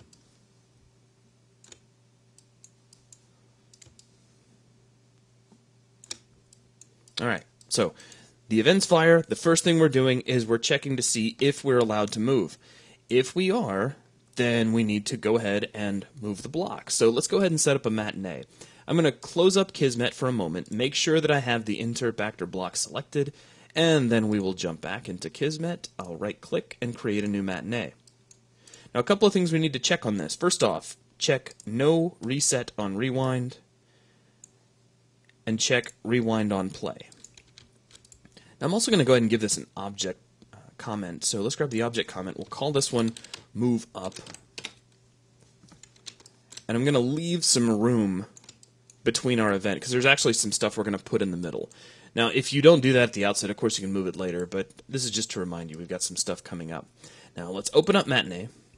I'm going to right click, create a new empty group, which I will call moving block. Into this, I'm going to go ahead and put in a movement track. And let's take the entire length of the matinee and pull it down to just 2 seconds. Okay, now in the background, I'll close down Kismet.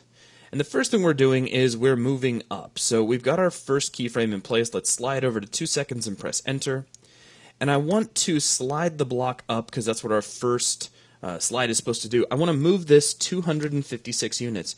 Now check this out. If you set your drag grid to 256 units, this becomes very, very easy. So, also, check my camera alignment because that's how we're going to determine what up is. Notice the orientation of our camera. In fact, let me go ahead and rotate around. You'll see that our camera is positioned such that, there we go, such that this would be up. So our player would start, run around the corner. So we're going to slide technically negative in the x-axis, and that's what we're going to define as up. So just make sure that that's what you've got. Now I need to make sure that that does get assigned to key 1. So we'll slide that up like so, and there we go. So we can test that just by scrubbing the time slider, and there we go. Our block is moving up. Now let's close out of Matinee. Let's jump back into Kismet. And we'll connect this over, so true on our compare bool. If our block can move up, then we move it up. It's pretty straightforward. Now, we're going to grab that matinee as well as the 2 variables connected into it, hit Control-C and Control-V and make a copy. Immediately, I'm going to select the matinee and change its name to move down. Just for the object comment. We can go ahead and plug this into the true of our check to move the block downward. Let's open up Matinee, close out Kismet in the background, switch over to the second keyframe, so just click on key 2.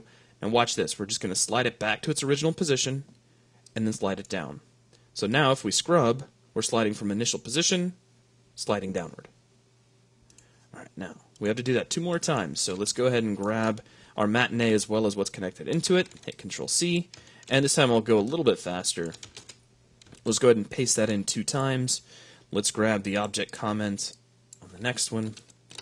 This will be move left. The one down here will be move right.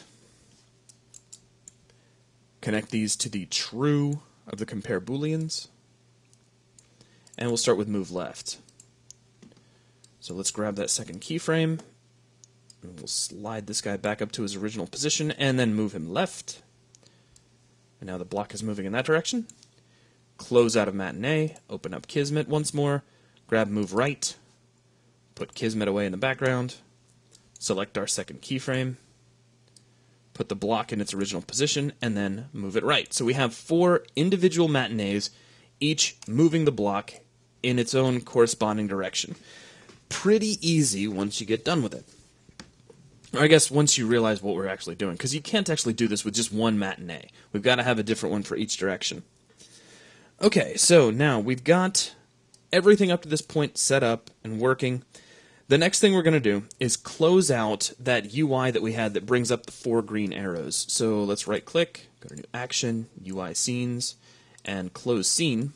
This is going to connect to the true output of all of our compare bools. So if it was possible to move the block, we're immediately going to go ahead and close that UI scene. Now how do we know which UI scene to close? Well, it was stored up here at the very end of our sequence in a block scene named variable. So we're going to copy that and paste that down here, like so. Now, the next thing we need to do is reset the camera. So I'm going to create... Actually, before we set the camera, the first thing we're going to do is set the move status. Essentially, our block has just moved. If we want to be able to move it again, or change its direction, or basically tell it, okay, you've moved, and now we don't want you to move anymore, we're going to need a set of events in place so that we can tell the block, after it's moved, that it can't move anymore. So we're going to right-click, create a new action, come down to Event, and choose Activate Remote Event, which we will call Set Move Status. Upon success of closing our scene, we will fire this off. Now, we haven't actually set up the event for this yet. We're just kind of laying down the groundwork. Alright, now, the next thing we're going to do is set up a system such that if the player is in the way of the moving block, they're going to get squished. This is real easy and real fun to set up. Let's right-click, go to New Action, Event, and we need an Attach to Event. The purpose of this action is to take an existing event and attach it to a particular actor in the level. So here's what we're going to do. We're going to take the true output of our compare booleans and plug them all into this Attach to Event. Now, who are we attaching? We're going to be attaching the interp actor. So let's close out of Kismet. We'll make sure the interp actor is selected. Back here inside Kismet, and we can create an object variable here, but we've already got that stored. If we scroll up here, remember we actually had our moving block, so I'm going to hit Control-C and paste that in right here. Now, the cool thing about doing that is we're still leaving this nice and generic in case another moving block gets assigned. So if you've got a setup with multiple moving blocks, this will still work. Now, we just need the event that will check for a collision with the player or any other actor for that matter. So we're going to right-click, go to New Event. Actually, let me clean that up. So New Event, come down to Physics, and let's create a new mover. Now, a mover comes in with its very own matinee, but we don't need the matinee, so we're just going to delete that. What we're going to do is make use of this hit actor output, because that's all it does, is it just checks to see if we've hit an actor. We're going to take the event of our attached to event, plug it into this mover, so most of the work is done. Now all we have to do is take this hit actor and use this to modify the health of some object. So we'll right-click, go to New Action, Actor, and choose Modify Health. And we'll set some really cool settings here. We're going to set the amount to 1,000, so we're just really blasting whatever it is we hit. And we'll set UT damage type to space death, which will cause our little robot to explode. Now we're going to plug this from hit actor to the input, and we need to feed it a target. The easiest way to do this is to grab the actor that was hit from our actual mover, so we'll create a new blank object variable. Now notice this connects upward a little bit, but it's actually reaching over to actor hit. If you try to drag a wire from it, you'll see that. And we'll make that the target as well. So whatever gets hit is going to be fed over to modify health, and it's going to lose a whole lot of health. Now we can test this out, but I will warn you, up to this point we have not established anything for set move status, so we will get errors when we try that. But let's close out of Kismet, and I'm going to spawn us right here on the underside of the block, so we'll choose play from here. Now let's run up to the block, and we get a transition. Our UI comes up, let's hit down, and we get smashed. But the good news is we did get the block out of our way. Okay, so that's going to wrap things up for this video. Be sure to save your level, and then we will continue from here. The architecture is now in place for the block to move. The next thing we're going to do, though, is set the block status to tell whether or not it's allowed to move again. Now, in our case, we're just building a one-time move block, so after this point, the block's not going to move again. Let's open up Kismet, and I'm going to grab everything we have here, and let's put all this in a comment, and let's call this block movement. Now, off just to the side of this, let's set up a new area. Now, we're going to start off with a remote event, so go to New Event and choose Remote Event, and we're going to give this a name of Set Move Status. Now, the next thing we need to do is check and see what object we are speaking to, which exactly which of the interp actors, because you could have multiple ones. So let's go to New Condition, Comparison, and choose a Compare Objects, and we'll connect this in. Now, what are we comparing? We're going to compare our moving block against the interp actor. We'll talk about that a little more here in just a second. So let's grab our moving block, which I've already got a named variable for that, so I'm just going to duplicate, save a little bit of time. And we've got one here for our interp actor. I actually want to fix this to make this whole thing nice and generic. We'll actually take care of that now. So let's paste this in. And what we're doing is we're checking to see if whatever is stored inside of moving block happens to be interp actor 3. Now, if that's true, then we're going to set the move status for interp actor 3. If it's not, say if we had multiple blocks, all we would do is add another compare objects that would compare the next block against moving block, and then the next one, and so on. So each time you add an extra block, you're going to have to add an extra compare objects. You can think of this in the world of programming like a series of if-else statements, so that if it's this block, then we're going to do this, else check to see if it's this block, and if it is, do this, else check to see if it's this block, and if it is, do this, etc., and so on. Now, I'm going to take out all of these interp actor 3s. I just noticed that we left here in our matinees.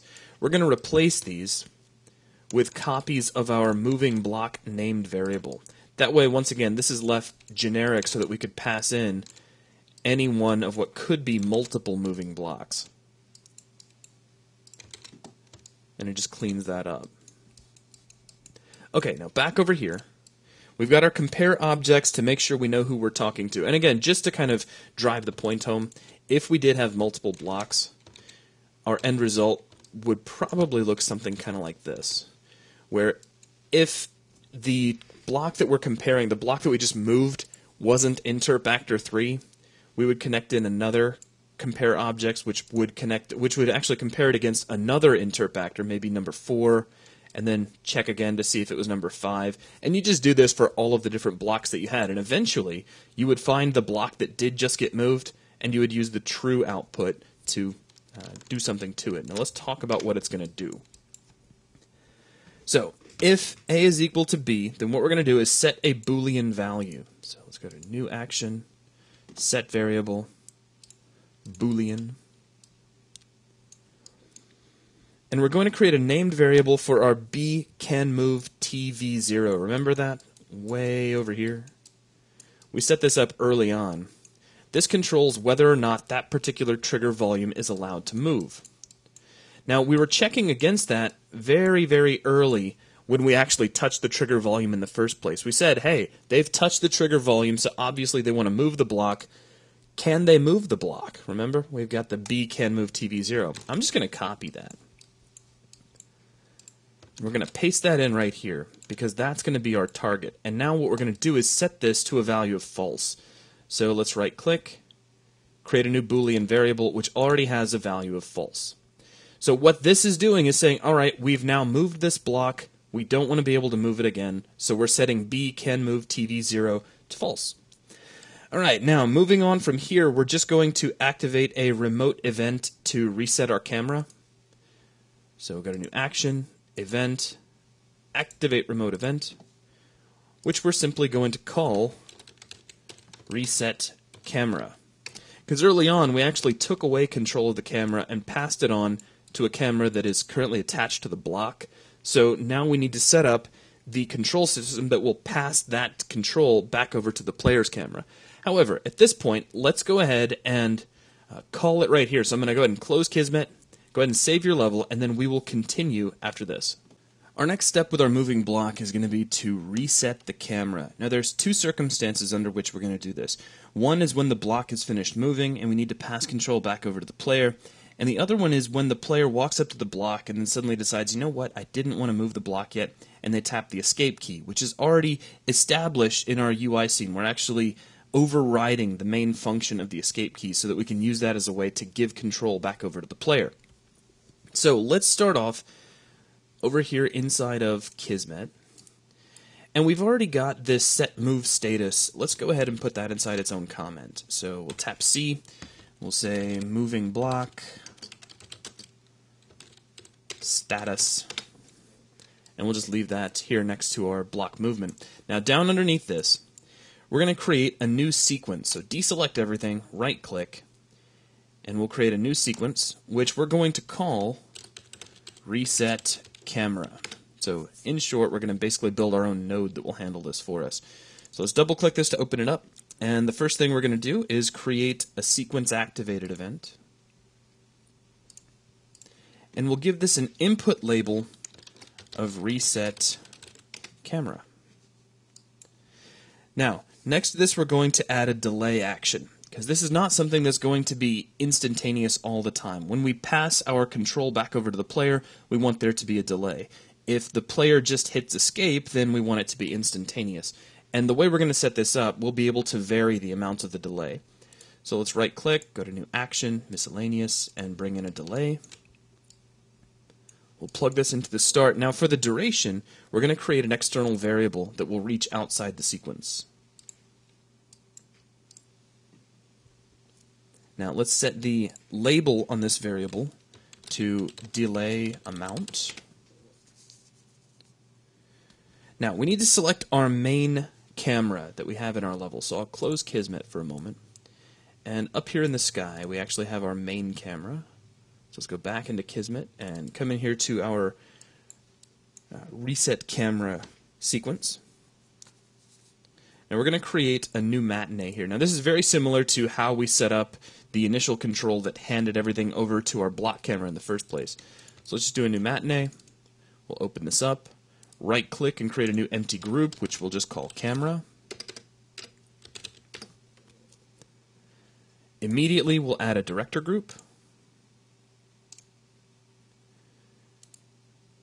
And then make sure that we just add a keyframe here at the very beginning that takes us to camera. Now we're going to pull the overall time of our matinee back to 2.5 seconds. Right click on our camera keyframe and set the transition time to 2 seconds. So that's going to blend our camera back to its original position. Okay, now we're done with matinee at this point, so we can go ahead and close that. Let's go ahead and take the finish of our delay and we'll plug that into play.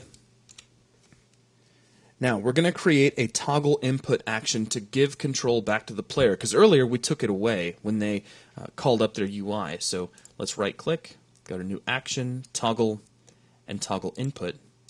And completed will now switch over to Turn On. Now we need to specify the player once again, so we'll right-click, go to New Variable, Player, and choose a player variable. Make sure that we switch off all players, and plug that in. Okay, now we're going to set the camera target back over to the player. So let's right-click and go to Camera, Set Camera Target, which will plug the output of our toggle input to the in of our set camera, and the target will be player 0. So we can just plug that in there. And then we're going to need an object variable for the actual camera. So let's right-click and come to New Object Var using Camera Actor 0, and we can plug that in like so. Now, let's jump out to the main level sequence. So way out here, so we've got our nice node set up. It's ready to accept an event and some sort of a delay amount.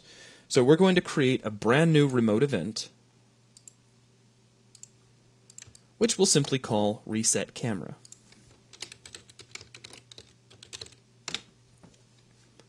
We'll plug the output of our event into the input of our sequence here.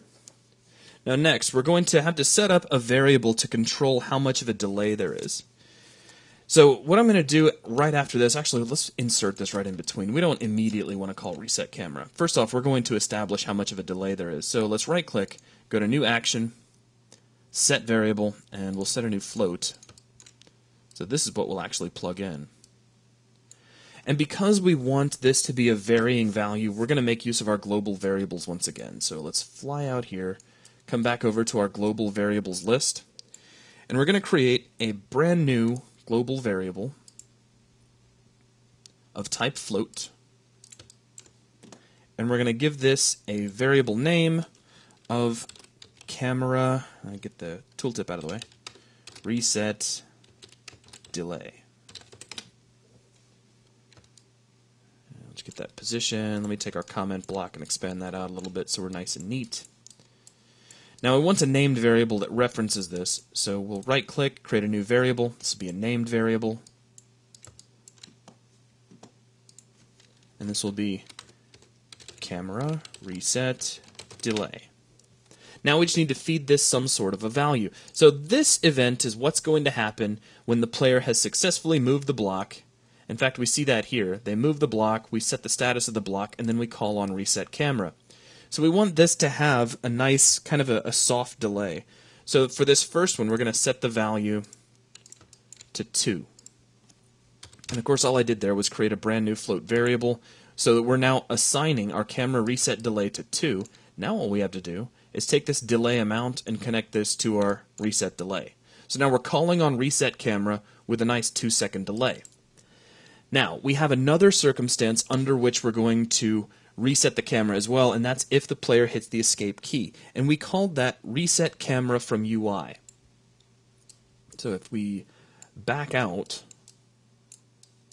in fact, this was actually inside our UI scene. So if we close out of here, let me show that to you.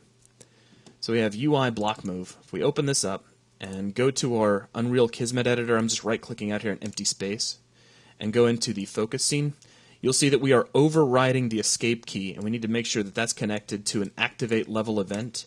And you'll notice that the event name is reset camera from UI. So let's close this. We'll close this out. Let's jump back in here into Kismet. We'll create a brand new remote event, which we'll call reset camera from UI, which is just what's going to happen if we hit the escape key. Now what I'm going to do is we're going to grab all of these nodes and hit Control-C, Control-V, and just paste them in, connect them up like so, and for this one we're going to set the delay to 0. So there is not going to be any delay if the player hits the escape key. And really, with that, we're done. We could go ahead and set these up as some comments, so let's go ahead and just grab this area and reset camera upon completion. And then reset camera from escape key. Alright, so now let's jump into our level. And we walk up to the block, it takes over our camera, let's slide the block, block moves, and control goes back over to the player. Now that spinning camera thing, there's not much we can do about that with this particular setup. It's just how the rotation blend is going from one camera to the next. Now let's go ahead and try out what happens if we hit escape. So if we hit escape now, and it looks like our event isn't being called, so I need to double check and make sure I understand what's going on here. Let's double check, start off by looking at the name of our block move event, so I make sure I have that name right. So let's go back into the Unreal Kismet editor, I'll go down to the focus state, and that didn't actually remain connected, so I need to make sure that gets connected. Close this, and let's save our package before we do anything else. So I'm just going to select our package and hit Control S.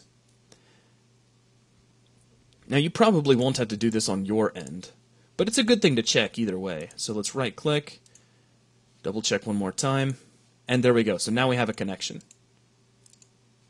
And we don't need to close that, so let's cancel. And let's try this one more time. Boom. Now let's tap escape.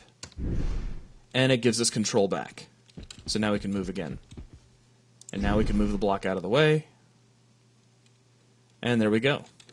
So now we've got our moving block taken care of, and that is going to wrap up this video. Thanks a lot. Alright, the next thing we're going to do is set up a series of traps in the floor for our next section. These will be small pillars that will pop up at random and hurt the player. Now we're going to build these out of a particular static mesh which is already included with UDK, so let's open up the content browser, and I want you to search for pillars and Deco Pillar 4, all one word, so DECOPILLAR 4, and that'll take us right to the pillar in question. Now make sure you've clicked all assets if you haven't. And we'll close out the content browser. And I'm just going to right click here on the floor and add this actor as an interp actor. It's important that you do that. Now a couple of things. One, I'm going to take my drag grid and set this down to 8. I'm going to double click on this pillar and come to collision. Make sure this is set to block all. And we'll go ahead and close that. Now we have some very specific scaling factors we're going to apply here. So skip the first field, which scales up uniformly. Take the second one and set it to 2 for X, 2 for Y as well. And then for Z, we're actually going to set this to -5. And what that's going to do is turn the pillar upside down and stretch it out so it sticks out through the floor, as you can see here. Now we want to slide this down through the floor so only the very top of it sticks out. So it's one of the reasons why the drag grid of 8 is going to be pretty useful. Now I'm going to switch over here to the top view, and what we're going to do is set up a checker pattern that just sort of fills in this area. So it looks like we can probably slide this over about like so. Actually, we can use these tiles on the floor as kind of a reference. So I'm going to hold down Alt and drag out a copy of this over here to this next floor tile. Let go of Alt, hold it down again, and I'm going to make sure that I am using the world reference coordinate system, and in the top view I can just drag out another copy. So we're starting to get this checker pattern that you can see here.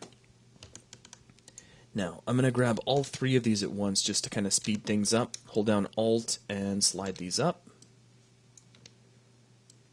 Slide them up. And then I'll just grab these 2 by themselves and duplicate them up as well.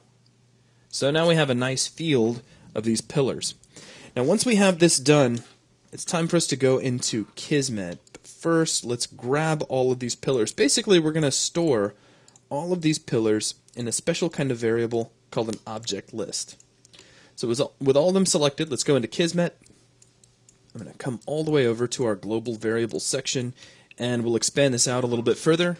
Let's right click and come down to New Variable and choose Object, Object List, and we'll give this a variable name of pillars, plural. Multiple pillars. Right click on this and choose Assign Interp Actor 8 to Object Variables. And it looks like, oh, I'm sorry, we want to insert selected actors into Object List. There we go. So now you'll see we have everybody in there. Very long list. Fortunately, when we deselect, that shrinks back down. So now all of our pillars are indeed stored in the list, which is exactly what we want.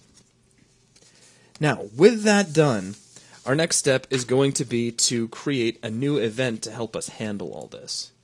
So I'm going to come over here. We have our block movement section. Let's just grab all of this, and let's put this inside one great big comment called moving block. And I'll just expand this out a little bit. There we go. So we'll come underneath here, and let's just kind of set up a new section where we're going to work on the pillars. We'll right-click, go to New Event, and this will be a level loaded event.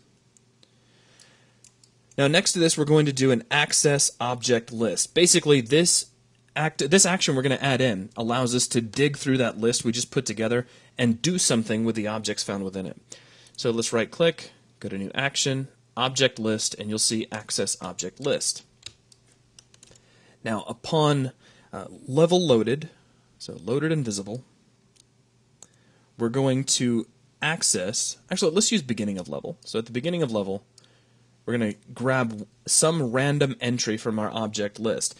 Now, instead of making a duplicate of our variable, we're going to do just like we've been doing with our global variables and use a named variable to access it. So let's go to Variable, Named Variable, and set the find variable name to pillars. So that reaches over to our object list, and all we have to do is plug that into the object list input.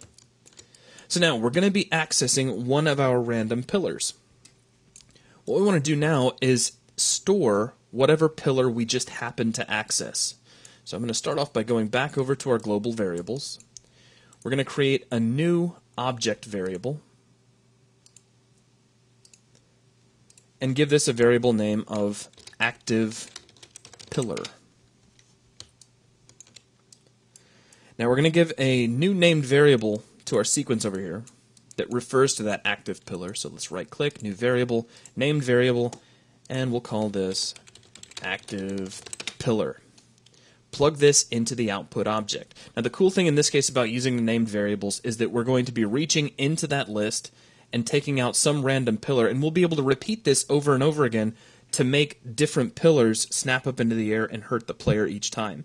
Now, with this setup, we need to set up the pain-causing portion of our network. So let's close out of Kismet for just a moment, and I'm going to select one of our pillars, right-click on my cube builder, and we're going to set the values to 128 by 128 by 128. Now, as soon as you do this, grab the builder brush and pull it down through the floor. Just get it down here to someplace out of the way.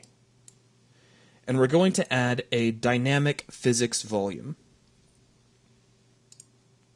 Slide the builder brush out of the way, and here's our dynamic physics volume. We need to set some properties here, so let me close the cube builder window, open up our properties window, and here inside of physics volume, we want to make sure that we set this to pain causing, so switch that on, and damage per second we're just going to set to 5. I suppose you could set it higher, but at some point it's just going to hurt so much that this spot could be impossible to get through. Now, back over into Kismet. We can close the properties window, jump back into Kismet. Next, we're going to set up an attach to actor action.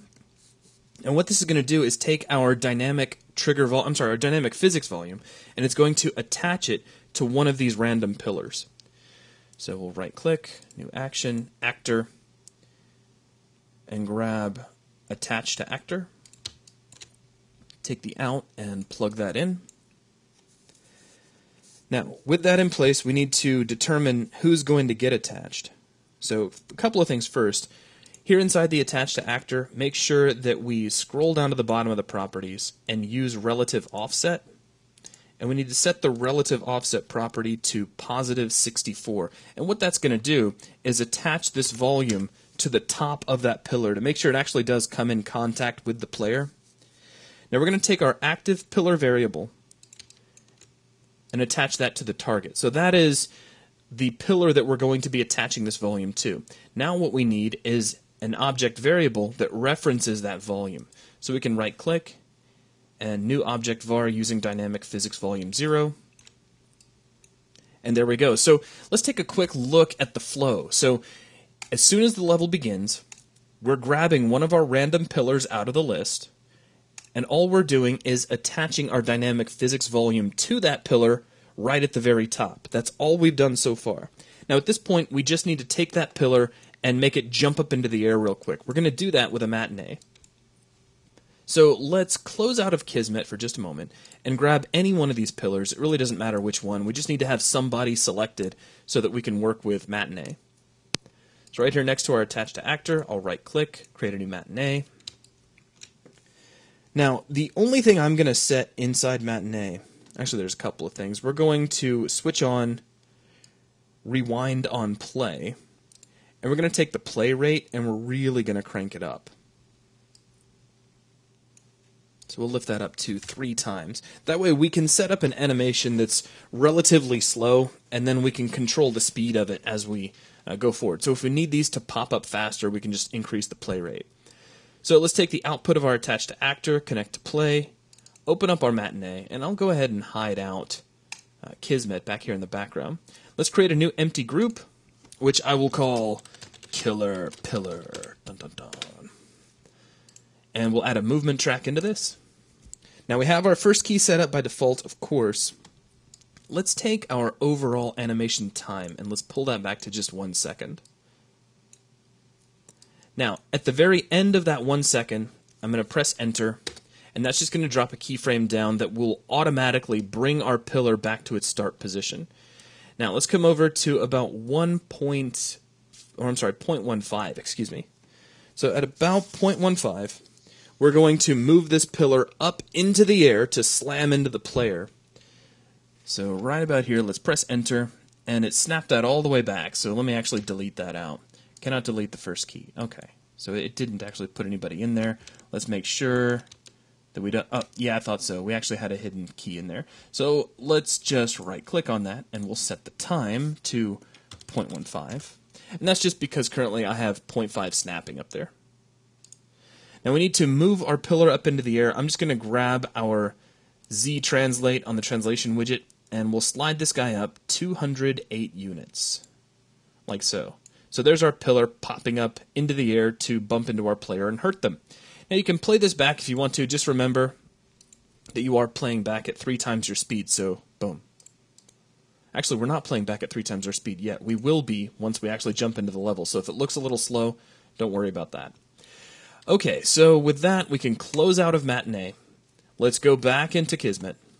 We're going to take out interp actor 9, just go ahead and delete that, and instead we're going to take our active pillar named variable, make a copy of that with Control-C, Control-V, and plug that into the matinee. Now at this point, we should be just about set to go. If we tested it right now, however, we would just have a single pillar that jumped up into the air once. What we want to do is take the completed of our matinee and swing this all the way back around to our random.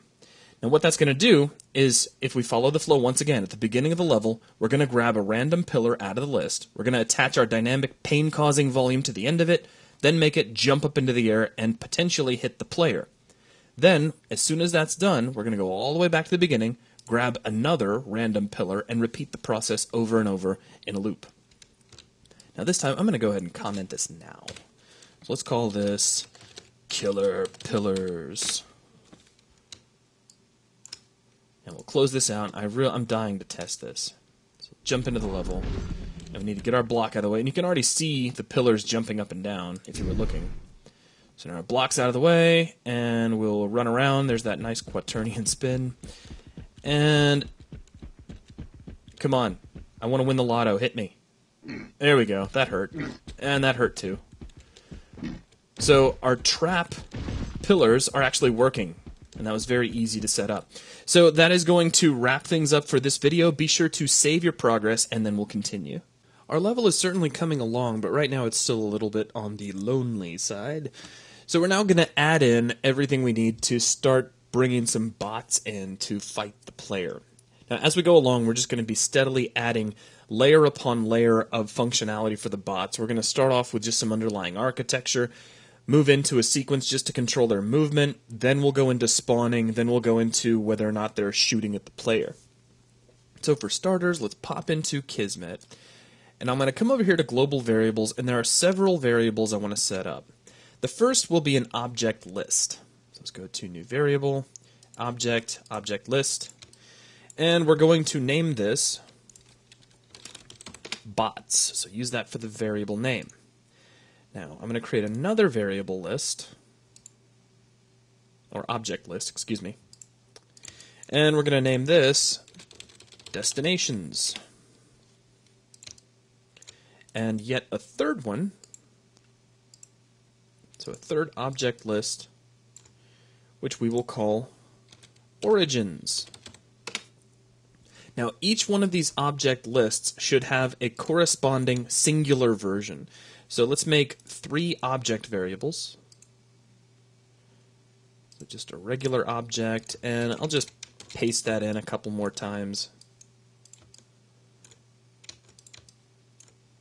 And the first one we will name bot. Notice it's singular, not plural. And the next one we will name destination. And the last one we will name origin.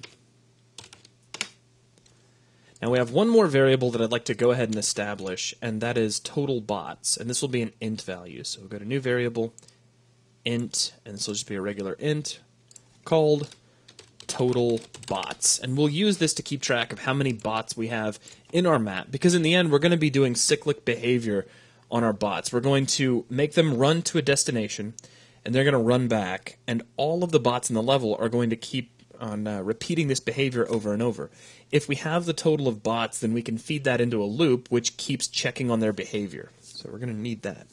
Okay, now the next thing I want to do is go ahead and set up the sequence that will allow for the bots to move around our map. So I'm going to come, let's start off way up here. So a little bit high up, kind of out here in the middle of nowhere. And we're going to create a brand new sequence. So make sure you have nothing selected, and then right click and choose new sequence, which we're going to call move bot. Now, right off the bat, once we're done creating this, it won't yet do anything. As I mentioned, we're just kind of setting up some basic underlying behavior. Let's jump into this sequence, and the first thing we're going to drop in is a sequence activated event, which we will name move. Now to this, we're going to add a move to actor action. So let's right click, new action, let's come over to AI and choose move to actor, and the out of our activated move will plug in here. Now we're going to add an external variable. So let's right click, new variable, external variable to reach outside the sequence, and we're going to give this a variable label of bot, and we'll plug this into the target. I'm going to duplicate that variable and change this variable label to destination. We're going to plug this into destination, and we're going to plug it into look at. This means that as the bot is running from one point to the next, they're going to be staring at that point that they're running toward, which will make it possible for the player to sneak in behind them, which is really the only reason we're doing that. Now, that's really all we're going to set up at this point. So from here, we could go ahead and jump up to our parent sequence, and you can see we've got our move bot already ready to go. Now, from here, we can add a remote event. So let's go to event and add in a remote event. Let's give this a name of move bot. And we're going to plug the output into the move input of our new move bot sequence. Now we're going to set up some named variables for some of the objects that we set up over in global variables. So let's right click, go to new variable, and just choose a named variable. Now this will be the singular version of bot. So let's just grab bot and plug that into bot. And we're going to grab the singular version of destination and plug that in. So I'm just duplicating my named variable, and we'll set the variable name here to destination. Again, just a reminder, the singular version, not the list version. Our list is actually what's going to be used to call on this setup that we're building here. So what we'll end up doing is using an access object list to grab something out of the list, plug it into the singular version, and then we'll call on the move bot to actually make everything happen. But for now, all I'm going to do is grab all of this stuff we just built, hit C, let's call this bot movement, and it's kind of up here in the middle of nowhere, but we've still got a lot to do, so we'll go ahead and leave it, And let's close out of Kismet, save the level, and then we'll continue adding in some of the background behavior for our bots when we come back. Our next step in bot setup is to create the spawning behavior that will allow us to place our bots into the level. So let's jump into Kismet, and here underneath our bot movement section, I'm going to create a brand new sequence. So make sure you have nothing selected. Right click and create a new sequence, and we're going to name this Create Bot. We'll go ahead and jump straight into this and create a new event for when the sequence is activated. And we'll give this an input label of spawn. Now, the next thing we're going to do is actually spawn the bots themselves. So to do this, we're going to add an actor factory, new action, actor, actor factory, take the out of our spawn and plug this into spawn actor. Now there are some properties we have to set in the actor factory to make sure that we are spawning an AI bot as opposed to anything else. So over here in the factory property, click the little blue create new object button, and you want to choose UT actor factory AI. Now there's some properties within this that we need to set as well. So make sure you check give default inventory. Under the inventory list, we're going to click the add new item button. And in the new index 0, add a link gun. And not a rocket launcher. We'll get to that later. Take your pawn class and set that to UT pawn. And that should handle everything we need to actually spawn something. But we need to control where it's being spawned, and we're going to keep track of that so that we can store it into our origin list. So let's start off with our spawn point. We're going to place an external variable. So new variable, external variable that reaches outside the sequence, and we're going to label this origin. Plug this into the spawn point. Now I want to keep track of the object that was just spawned. So right here on our spawned output link, let's right click and create a new object variable, and I'm just going to put an object comment on this. Newly spawned bot. So now we know exactly what that's going to be holding. Alright, now as soon as that's spawned, we're going to add it to the object list for our bots. So to do that, we're going to create a new action, object list, and let's go to modify object list. Connect the finished of our actor factory to the add to list. The object reference will connect to our newly spawned bot. We're going to be placing it inside the bot's list, so we need a named variable. Let's right click, new variable, named variable. Plug that in and set the find var name to bots. Now, as we're doing that, I'd like to also keep track of the number of objects within this list. So let's right click again, create a new named variable, which we'll call total bots, reaching over to the global variable we already established, and go ahead and connect that to the list entries count. Okay, now moving down from here, the next thing we're going to do is add a new modify object list, because remember we had three lists. We have our bots, we have our origins, and we have our destinations. So let's right click, come to new action, object list, and go back to modify object list. The out of our first modify object list, we'll go to our second, and let's start labeling these as well. So for the first one, let's put an object comment of add to bots list, and I'll capitalize bots. Now, this next one, we're going to connect the existing external variable that's connected to our spawn point link. This is going to wrap all the way around, and this is going to go into the object ref. So this is our spawn point. This is where we're going to add to the origins list. So let's go ahead and put that into an object comment. Add to origins list. Now, with that in place, we need to make sure we have a named variable that points over to our origins list. So let's right click, go to new variable, named variable, set the find var name to origins. Plug that in like so. And we don't need to worry about our list entries count because that number should be the same as the number of bots. Okay, next we're going to create another modify object list. We'll go ahead and plug the output to the add to list, and we'll give this an object comment of add to destinations list. Now, we're going to create an external variable to plug into the object reference. So let's right-click, new variable, external variable, and give this a label of destination. Not destinations plural, just destination singular. And now we'll create a new named variable which reaches over to the destinations list. Like so, plug that into the object list variable.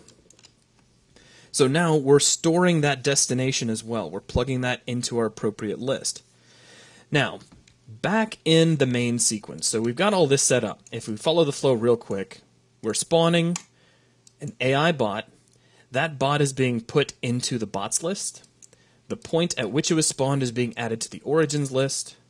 And then we've got an external variable which will be stored as a destination. So if we switch back up to our main sequence, you can see we have our spawn input and our origin destination as well. Let's fire this off using a remote event, which we are going to name create bot. Plug that in like so. Now we need a named variable that we can use to talk to destination and a named variable that we can use for origin as well. So let's right click, create a new named variable, and I'll just go ahead and immediately make a copy of that so I don't have to do that again. This one will go to the singular destination, and the other one to the singular origin. And I'll reverse their positions and plug them into their corresponding inputs. So there we go. We have a system in place that will take in an origin, it will take in a destination, it'll automatically spawn in a bot at the location of the origin, it'll store that bot in our bots list, store the origin in the origins list, and store the destination in the destinations list. The only thing we're going to do now is take this whole thing, and we're going to hit Control-C, Control-V to make a copy of it, put the copy down below the original.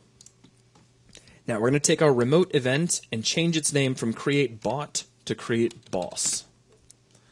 We're actually going to have a boss character that's firing a rocket launcher. So now let's select our create bot, right click, and choose rename selected sequence. Set this to create boss. Step down inside this, and come all the way back here to the actor factory within the create boss sequence. And here where we've given it a link gun, we're going to give this guy a rocket launcher instead. So the boss is packing rockets. We better be afraid of him. Now that we've done that, we have our two sequences in place. One creates a bot, one creates a boss. That's all we need to set up so far, so let's go ahead and save our level, and then we'll continue after this. The time has come for us to add the bots to our level, as well as give them some actors that they can follow on their little guardian paths. Now, we could use path nodes for this. We have pylons in place along with the navigation mesh, which will nullify the native behavior of path nodes. However, what we're going to use is note actors instead. It really doesn't make any difference. It's just some actor that has a physical location that we can say, hey, I want you to run to that point, and then I want you to run back to the point where you started.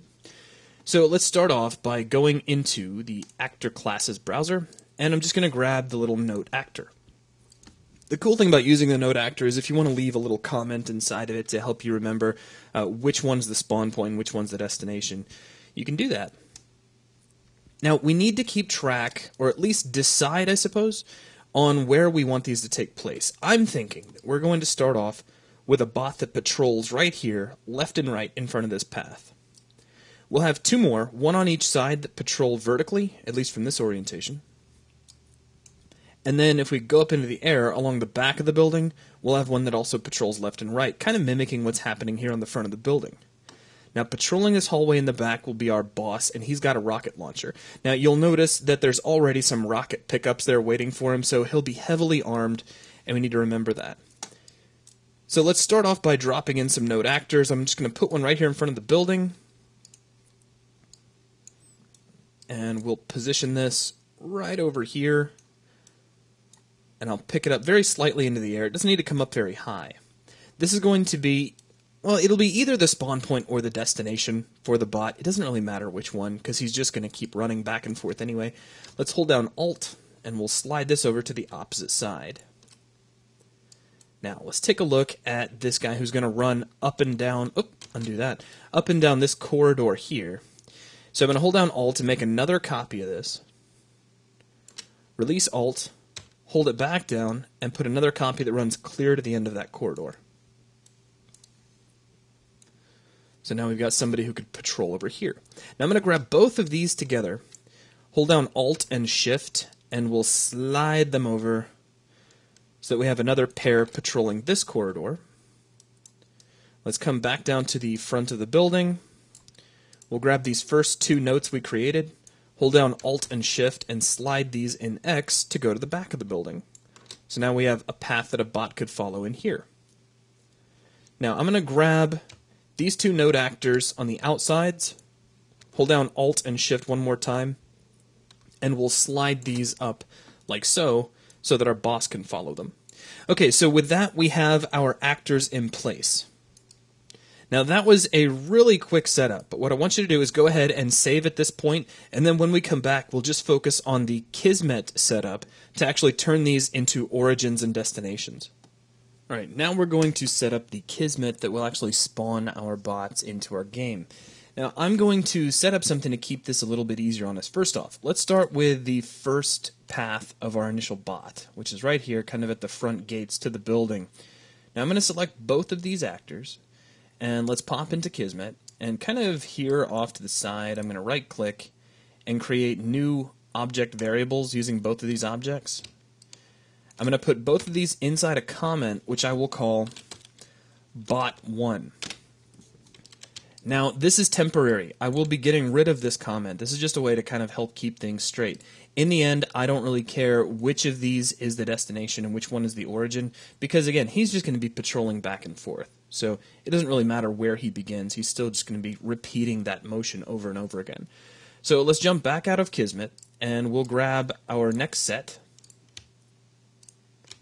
So along this corridor, jump back in, right click, new object vars, hit C, and let's call this bot2. And you see where we're going, so let's go ahead and do the next set as well. New object vars, put this down here, and we'll call this, of course, bot3. Put a space in there. And then we'll grab this last set. Actually, it's not the last set. It's the last set for our bots, though. And this will be bot4. And we actually have two more for the boss. So let's carefully select those around any other objects that may be there. So there's one node actor, and here's the second. Create variables for those as well. And hit C, and let's just call this boss. Okay, now with those established, it'll be a lot easier to get the rest of this hooked up. The first thing we're going to do is start off with a level loaded. So right click, new event, level loaded. And at the beginning of the level, we're going to start storing some values. So let's right click, come down to set variable, and we're going to be setting an object. And this first one, we're going to be setting up the destination. So at the beginning of the level, plug this in, and I'll give this an object comment of set destination. Now, what's our target going to be? Our target will be the singular object variable for destination that we have over in our global variables. So let's create a new named variable called destination.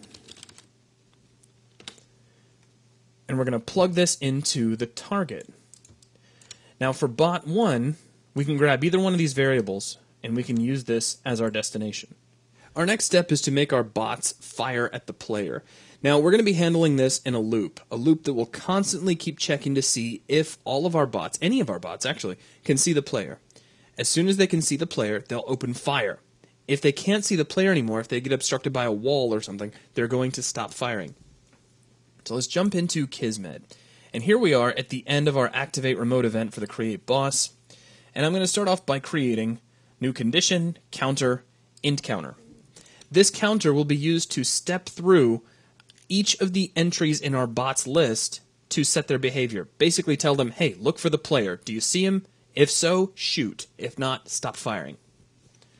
Now, we have values A and B. A is always going to be compared to B after we increment, and then we can establish some behavior after that. So let's set up A and B first. B is easy. That's going to correspond to the number of bots we currently have in our scene, and we have a variable for that. So let's right-click, create a new variable, and not an external variable. We actually want a named variable. We're going to call this one total bots, which is already set up over in our global variables. We're going to plug this into B. Now into A, we're going to create a brand new integer variable and give it a default value of -1. The reason we use -1 is that the very first time we call on our int counter, it's going to increment, which will take the -1 and set it to 0. 0 is the first entry in our bots list. It's a 0-based list. Now let's take the output of our create boss and we'll fire this into our counter. Alright, so what do we want to have happen the very first time this fires? Well, we need to talk to somebody in our object list, one of our bots. So let's create a new object list, access object list. We're going to take while A is less than B, meaning we haven't yet reached our total number of bots, and plug that into @index. Now we need to specify exactly which index we're talking to, and that's easy. We're just going to plug this into whatever our counter happens to be.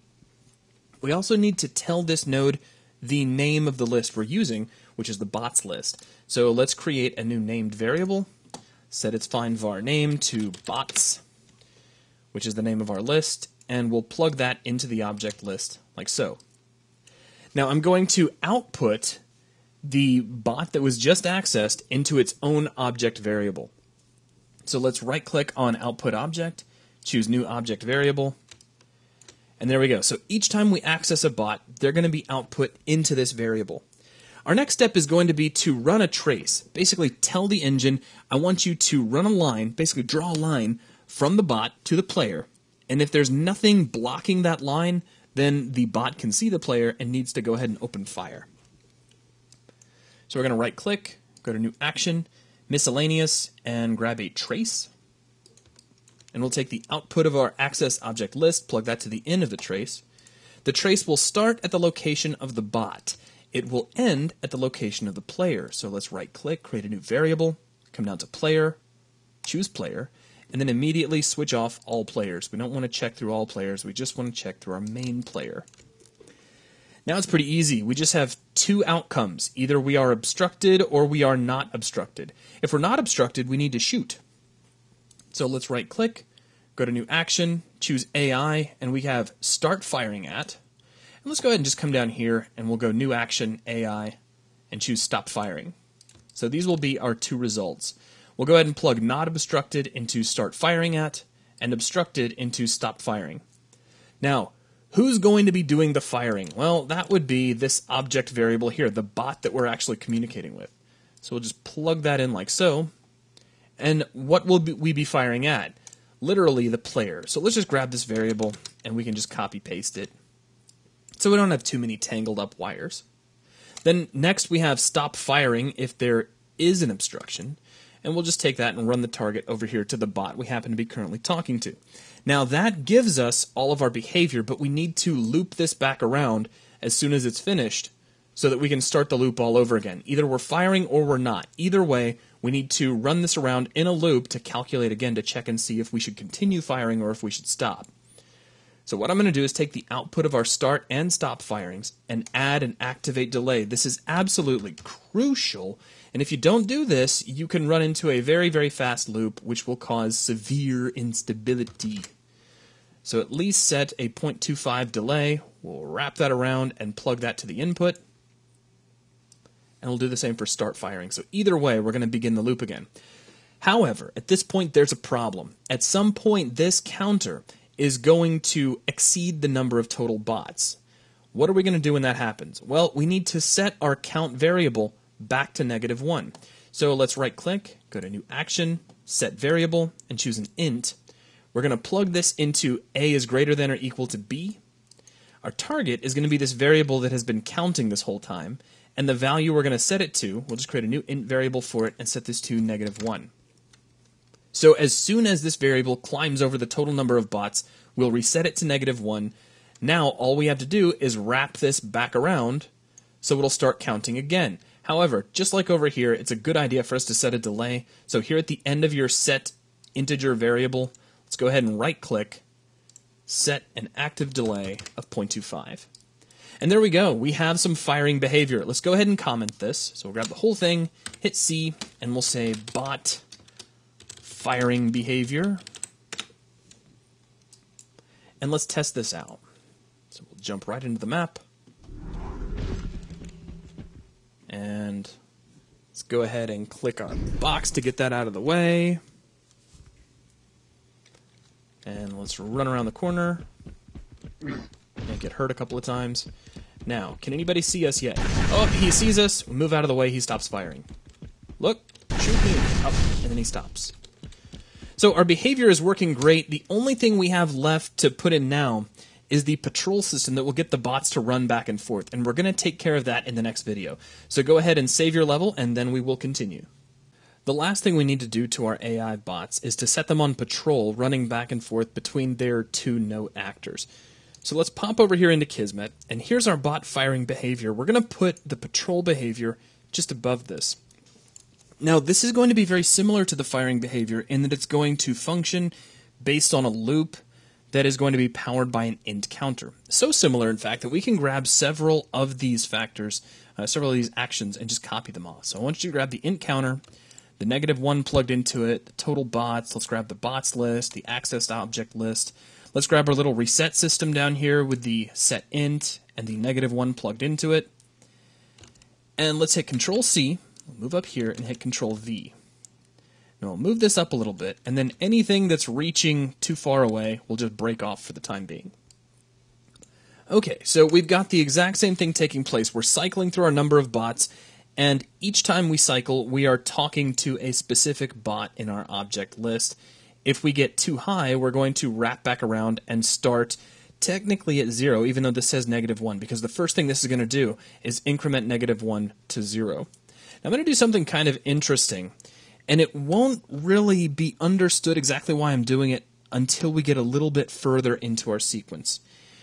Here we've got our output, which is restarting our loop after resetting our value back to -1. I'm going to disconnect this and take our activate delay and set it to 0. Now I'm going to right click, create a new action, and bring in a math divide int. So I'm going to show you what this node is going to do, and then we'll talk about the specific function it performs just a little bit later. So let's set up the variables for this. We'll start off with a new variable to plug into A, and we'll set its default value to 2. Now for B, we're going to do the exact same thing. Right click, create a new int variable, and we're also going to set its default variable to 2 as well. Now we're going to take our int result and plug that back into our second variable. Now think about this. This is a node that's going to be called in a loop when all is said and done. The very first time it's called, it's going to say, all right, 2 divided by 2, and that equals 1. And then it's going to plug 1 into this value. The next time it gets called, we're going to take 2 divided by 1, and the result, of course, is 2, and plug that back into this variable. This means that as we continue to call this divide int over and over, our results are going to be 1, 2, 1, 2, 1, 2. That's going to be useful later. You'll see why. I just want you to know what this divide int is doing, and then we're going to plug it in and use it as a way to help our bots decide which of its two locations it needs to travel to, either its origin or its destination. All right, now, from here, we're going to take the output of our divide int. We'll wrap that back around. We don't really have to have a delay here. I mean, it's okay to have, but we can do without it.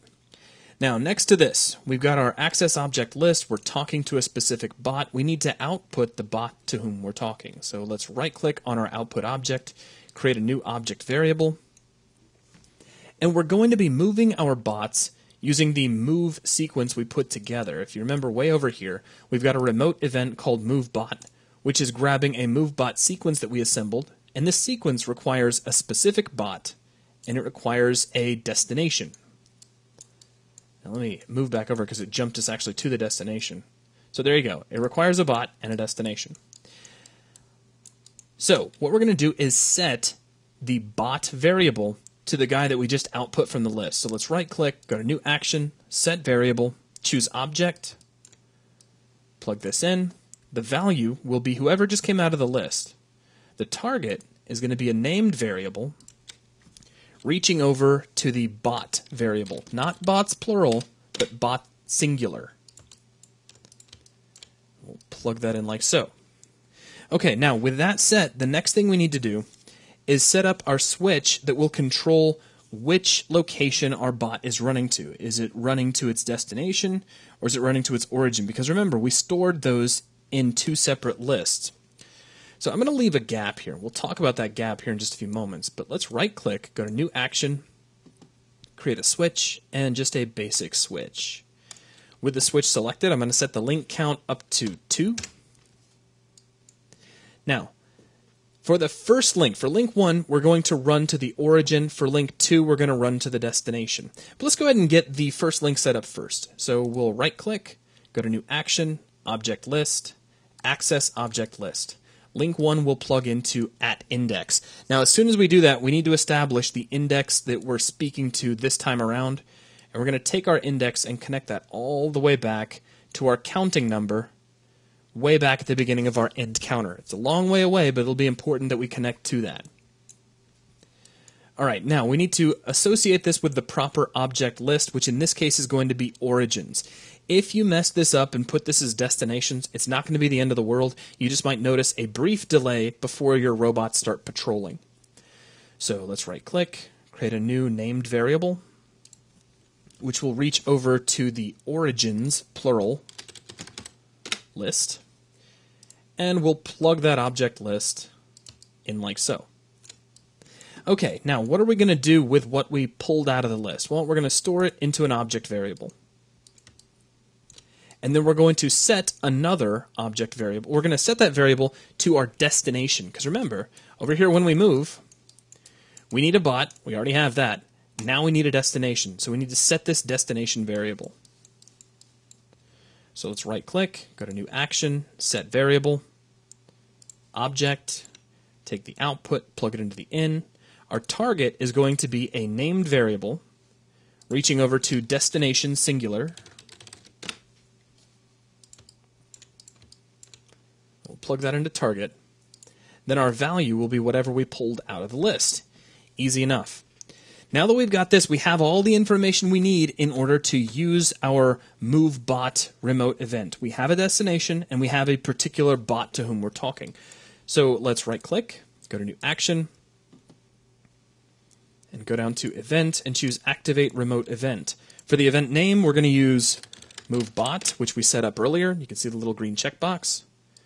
So output from our set object into the Activate Remote Event. Now, continuing from here, we're going to put in a brief delay, but actually let me take care of that in just a moment.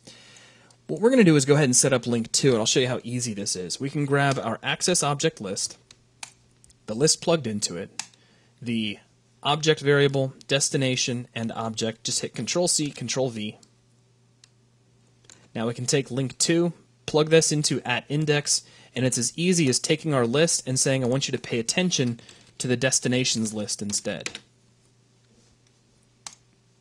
And there we go. Now let's set up a delay. So New Action, come down to Miscellaneous, and set up a delay. The reason we're not just going with a regular activate delay is that I'd like to use a little bit of a random factor. So let's right-click, create a new variable, and this is going to be a float variable, and we'll choose a random float. We're going to set the min to 0.5 and the max to 1.25. Now what this means is we're going to have a delay of some random value between these two numbers before the bot turns around and goes to its original patrolling position. So let's take our finished and we'll wrap this all the way back around to our input on the end counter, creating our loop. However, we still have a gap, so this won't work. Not yet. What do we fill with this gap? What we're going to do is use a set int in order to control which switch we should be listening to. Remember we set up this divide earlier, and the output of this divide will always be counting 1, 2, 1, 2, 1, 2. The links on our switch need to do the same thing. They need to be set to one of these values all the way down until all the bots have responded, And then the next time we loop around, we need to set it to 2 and set all of that for all of the bots as well. So what I'm going to do is create a new action, set variable, and we'll set this to set int, take the output, plug into the in, take the out, plug into the in, so this connects in between our object and our switch. Our target is going to be a brand new int variable. We can leave it at the default of 0 because this is immediately going to get set anyway. And we'll plug our index for the switch into that as well. Now what are we going to set this to for the value? We're going to set it to the result of this problem. Now let's walk through it real quick. The very first time the int counter is called, A is going to be less than B, so it's just going to walk right down this chain. So we're going to grab a bot, store them in the variable, then immediately we're going to set this variable to a value of whatever is here by default, which is 2. So this will start off being 2. We get to the switch, which now chooses link 2 because that's what we fed it, which means we're going to have the bot walk to its destination location. So we set our destination, call on move bot, we run to the location of our destination. We wait a moment, we wrap back around. Now it's going to repeat this for all of the other bots. When it's finished, it'll come back around, it'll see that we've gone greater than our total number of bots, it'll reset this to -1, it's going to divide 2 by 2 and get a value of 1. It'll store 1 inside this number. Then it'll loop back around. Now we start to move our bots again. So we grab a bot, we stick it inside the variable. Now we get to here. However, this number has been switched back to 1. So we set the value here to 1 as well, which means now we're listening to link 1. So now we're going to run back to the origin. This will repeat once for all of our bots until we wrap back around and this becomes 2 again. So we're going to start off running to our destination, then we'll run to the origin, then we'll run to the destination, and so on indefinitely. All we have to do now is take the result from our create boss and plug this in to fire up our sequence. Now let's put all of this into a nice comment box. We'll go ahead and move it up just a little bit. I'll tap C, and let's call this bot patrol behavior. And let's give this a test. Now I'm going to cheat just a little bit. I'm going to hit tab and type in ghost. So now this is going to make the camera do some pretty cool things, but we're just going to slide over here, and then I'll type ghost again. Actually, I think it's walk, isn't it? There we go. And we switch back to first person mode, which is okay, because the point is that our bot is patrolling, which is exactly what we want, and this bot is obviously patrolling as well. Okay, so cheating kind of bit me on that one. But we can try it again. And this time what I'll do is I'll fly up in the air, and this is really cool anyway. Check this out. So if we ghost, well, you know, we're designers, we're debugging, we can cheat. So if we fly up here to the center of the building, we can see all of our bots are patrolling nicely, including the boss. They're all running back and forth. But just kind of a cool thing, if you fly too high, then suddenly they can see you, and they'll all start opening fire. So watch out for that. Okay, so our bot behavior is complete. We are ready to move away from our enemies that we're setting up for our game, which is going to wrap up this lesson. Be sure to save your level, and then we will continue with our final set of traps before the game itself is wrapped up. Our last step in the top-down game is to set up some crushing blocks that are going to sit on either side of our fire pit. Now, this is really, really easy to set up, but I will warn you that this makes your level extremely difficult, especially because we're going to put a random value in there. So if you play it and you decide it's too hard, you know, you could make all kinds of changes to make things a little easier, but we're going to go ahead and set it up for as hard as it can be. So here we are. I'm going to take this block that we were using to block the player's path earlier, and I'm going to hold down Alt and make a duplicate of it. And I'm going to take the duplicate and we'll put it on one side of the fire pit. Now I'm going to set this so that it's nice and precise right up against the wall. So you see how we're just barely kind of overlapping the little tiles there. Now I'm going to hold down Alt and put another copy of that right on the other side of the fire pit. So you can see how those look. Now we're going to take both of those, and together we're going to duplicate them so that they're both on the other side of the fire pit. So we've got a crusher on either side. And I want these to line up exactly, so we'll push these over so that they're just barely overlapping with these tiles as well. Alright, now, the flashing green is kind of confusing because we've already used that as a way to indicate to the player that they can walk up and interact with a certain object. And we really don't want to suggest to the player that they should walk up and interact with these, so I'm going to open up the content browser, scroll down to our top-down package. Let me make sure it's fully loaded, which it should be. I'm just making sure I'm careful. Let's grab material instances, and I've got MIC block crushers. And if we open this up, it's the same as the block material we put onto our initial block. It's just now this one glows red instead of green. So, hopefully suggesting psychologically that these are bad, as opposed to the green ones, which are good. So we'll just connect these right up. And there we go. So we've got our 4 crushing blocks in place. Now we just need to give them some behavior. Now here's how this is going to be kind of interesting. I'm going to take the second block. Now notice that I'm looking directly across at the alcove. We're going to take the blocks that are on the right, and I'm going to rotate these around 180 degrees. We'll do this over here too. Rotate it around 180 degrees. Why 180, you say? Because this means we can take both corresponding blocks and move them in a single axis. In this case, technically the x-axis. And as long as we're setting up it, if you see it with local, you can see how the x-axes point toward each other. Now we can use the same matinee to bring these 2 blocks together and make them slam into each other. As a matter of fact, if I move them both right now in local, it's not going to work if I have them both selected, but it will work if we use matinee. All right, now let's jump into Kismet. And where are we going to put our crushing blocks? Let's put these down here next to our killer pillars.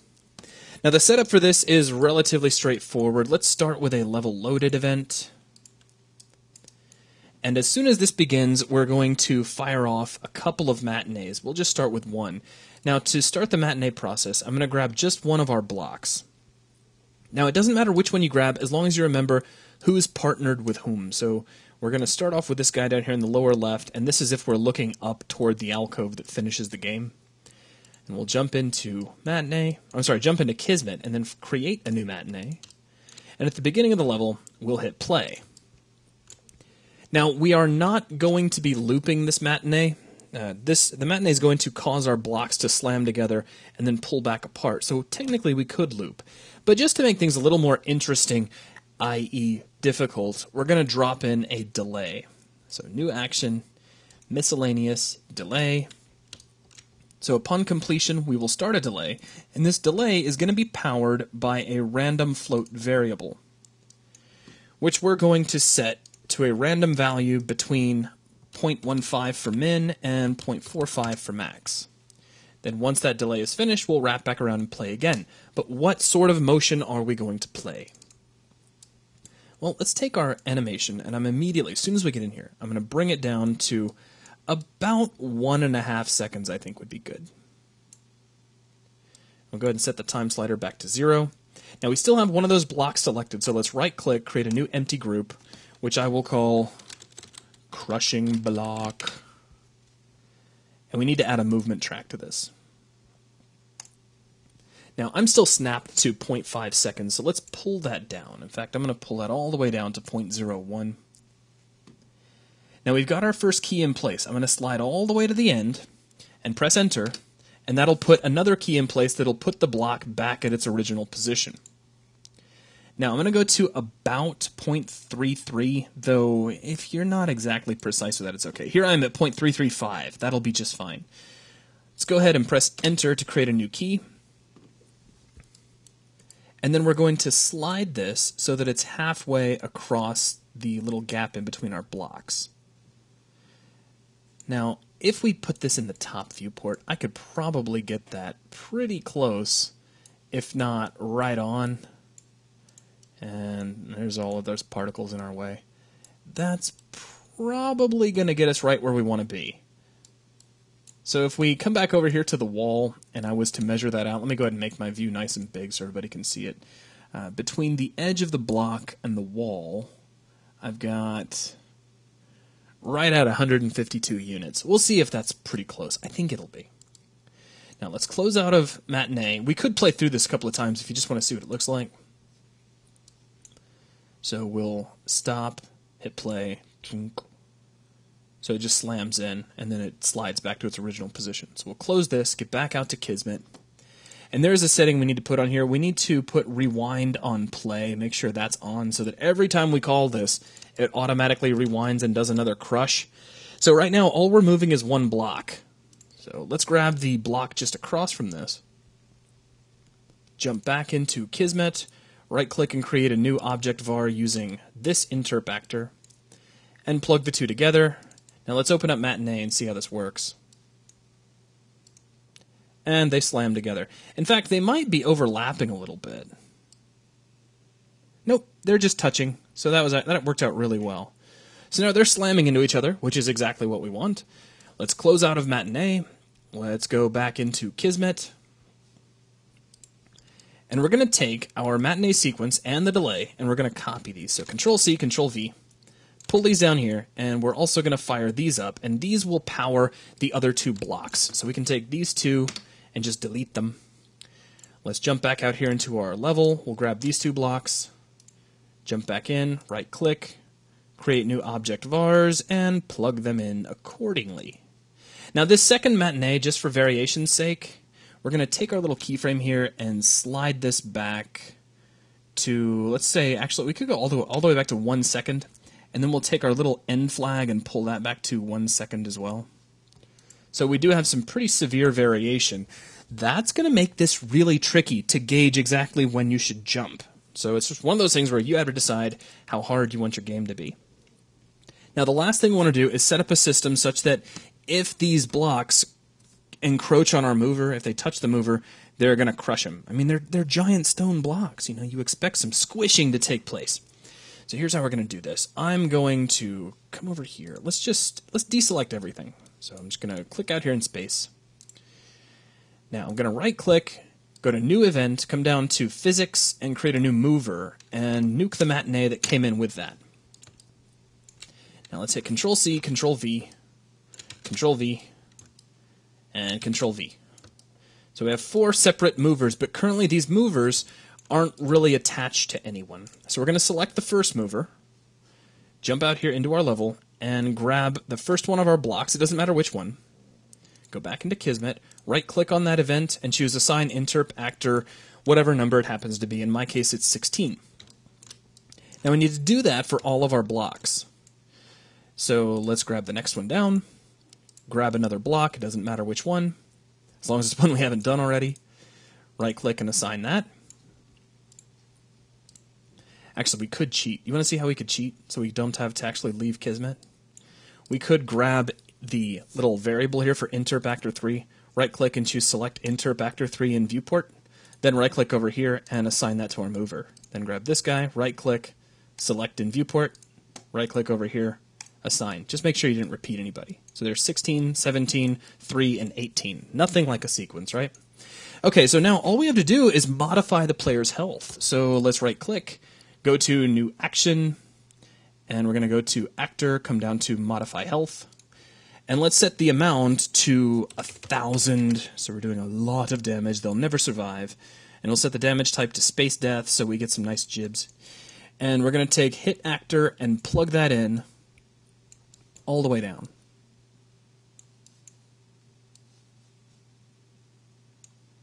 So pretty easy. Now, we need to feed this the actor that actually got hit. So here for the target, I'm going to right-click, and we'll create a new object variable, which I'm just going to take actor hit on all of my movers and just plug that right in.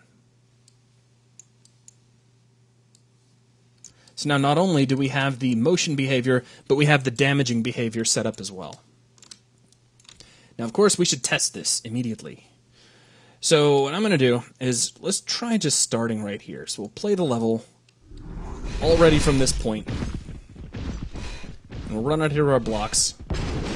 And I'd say that's working.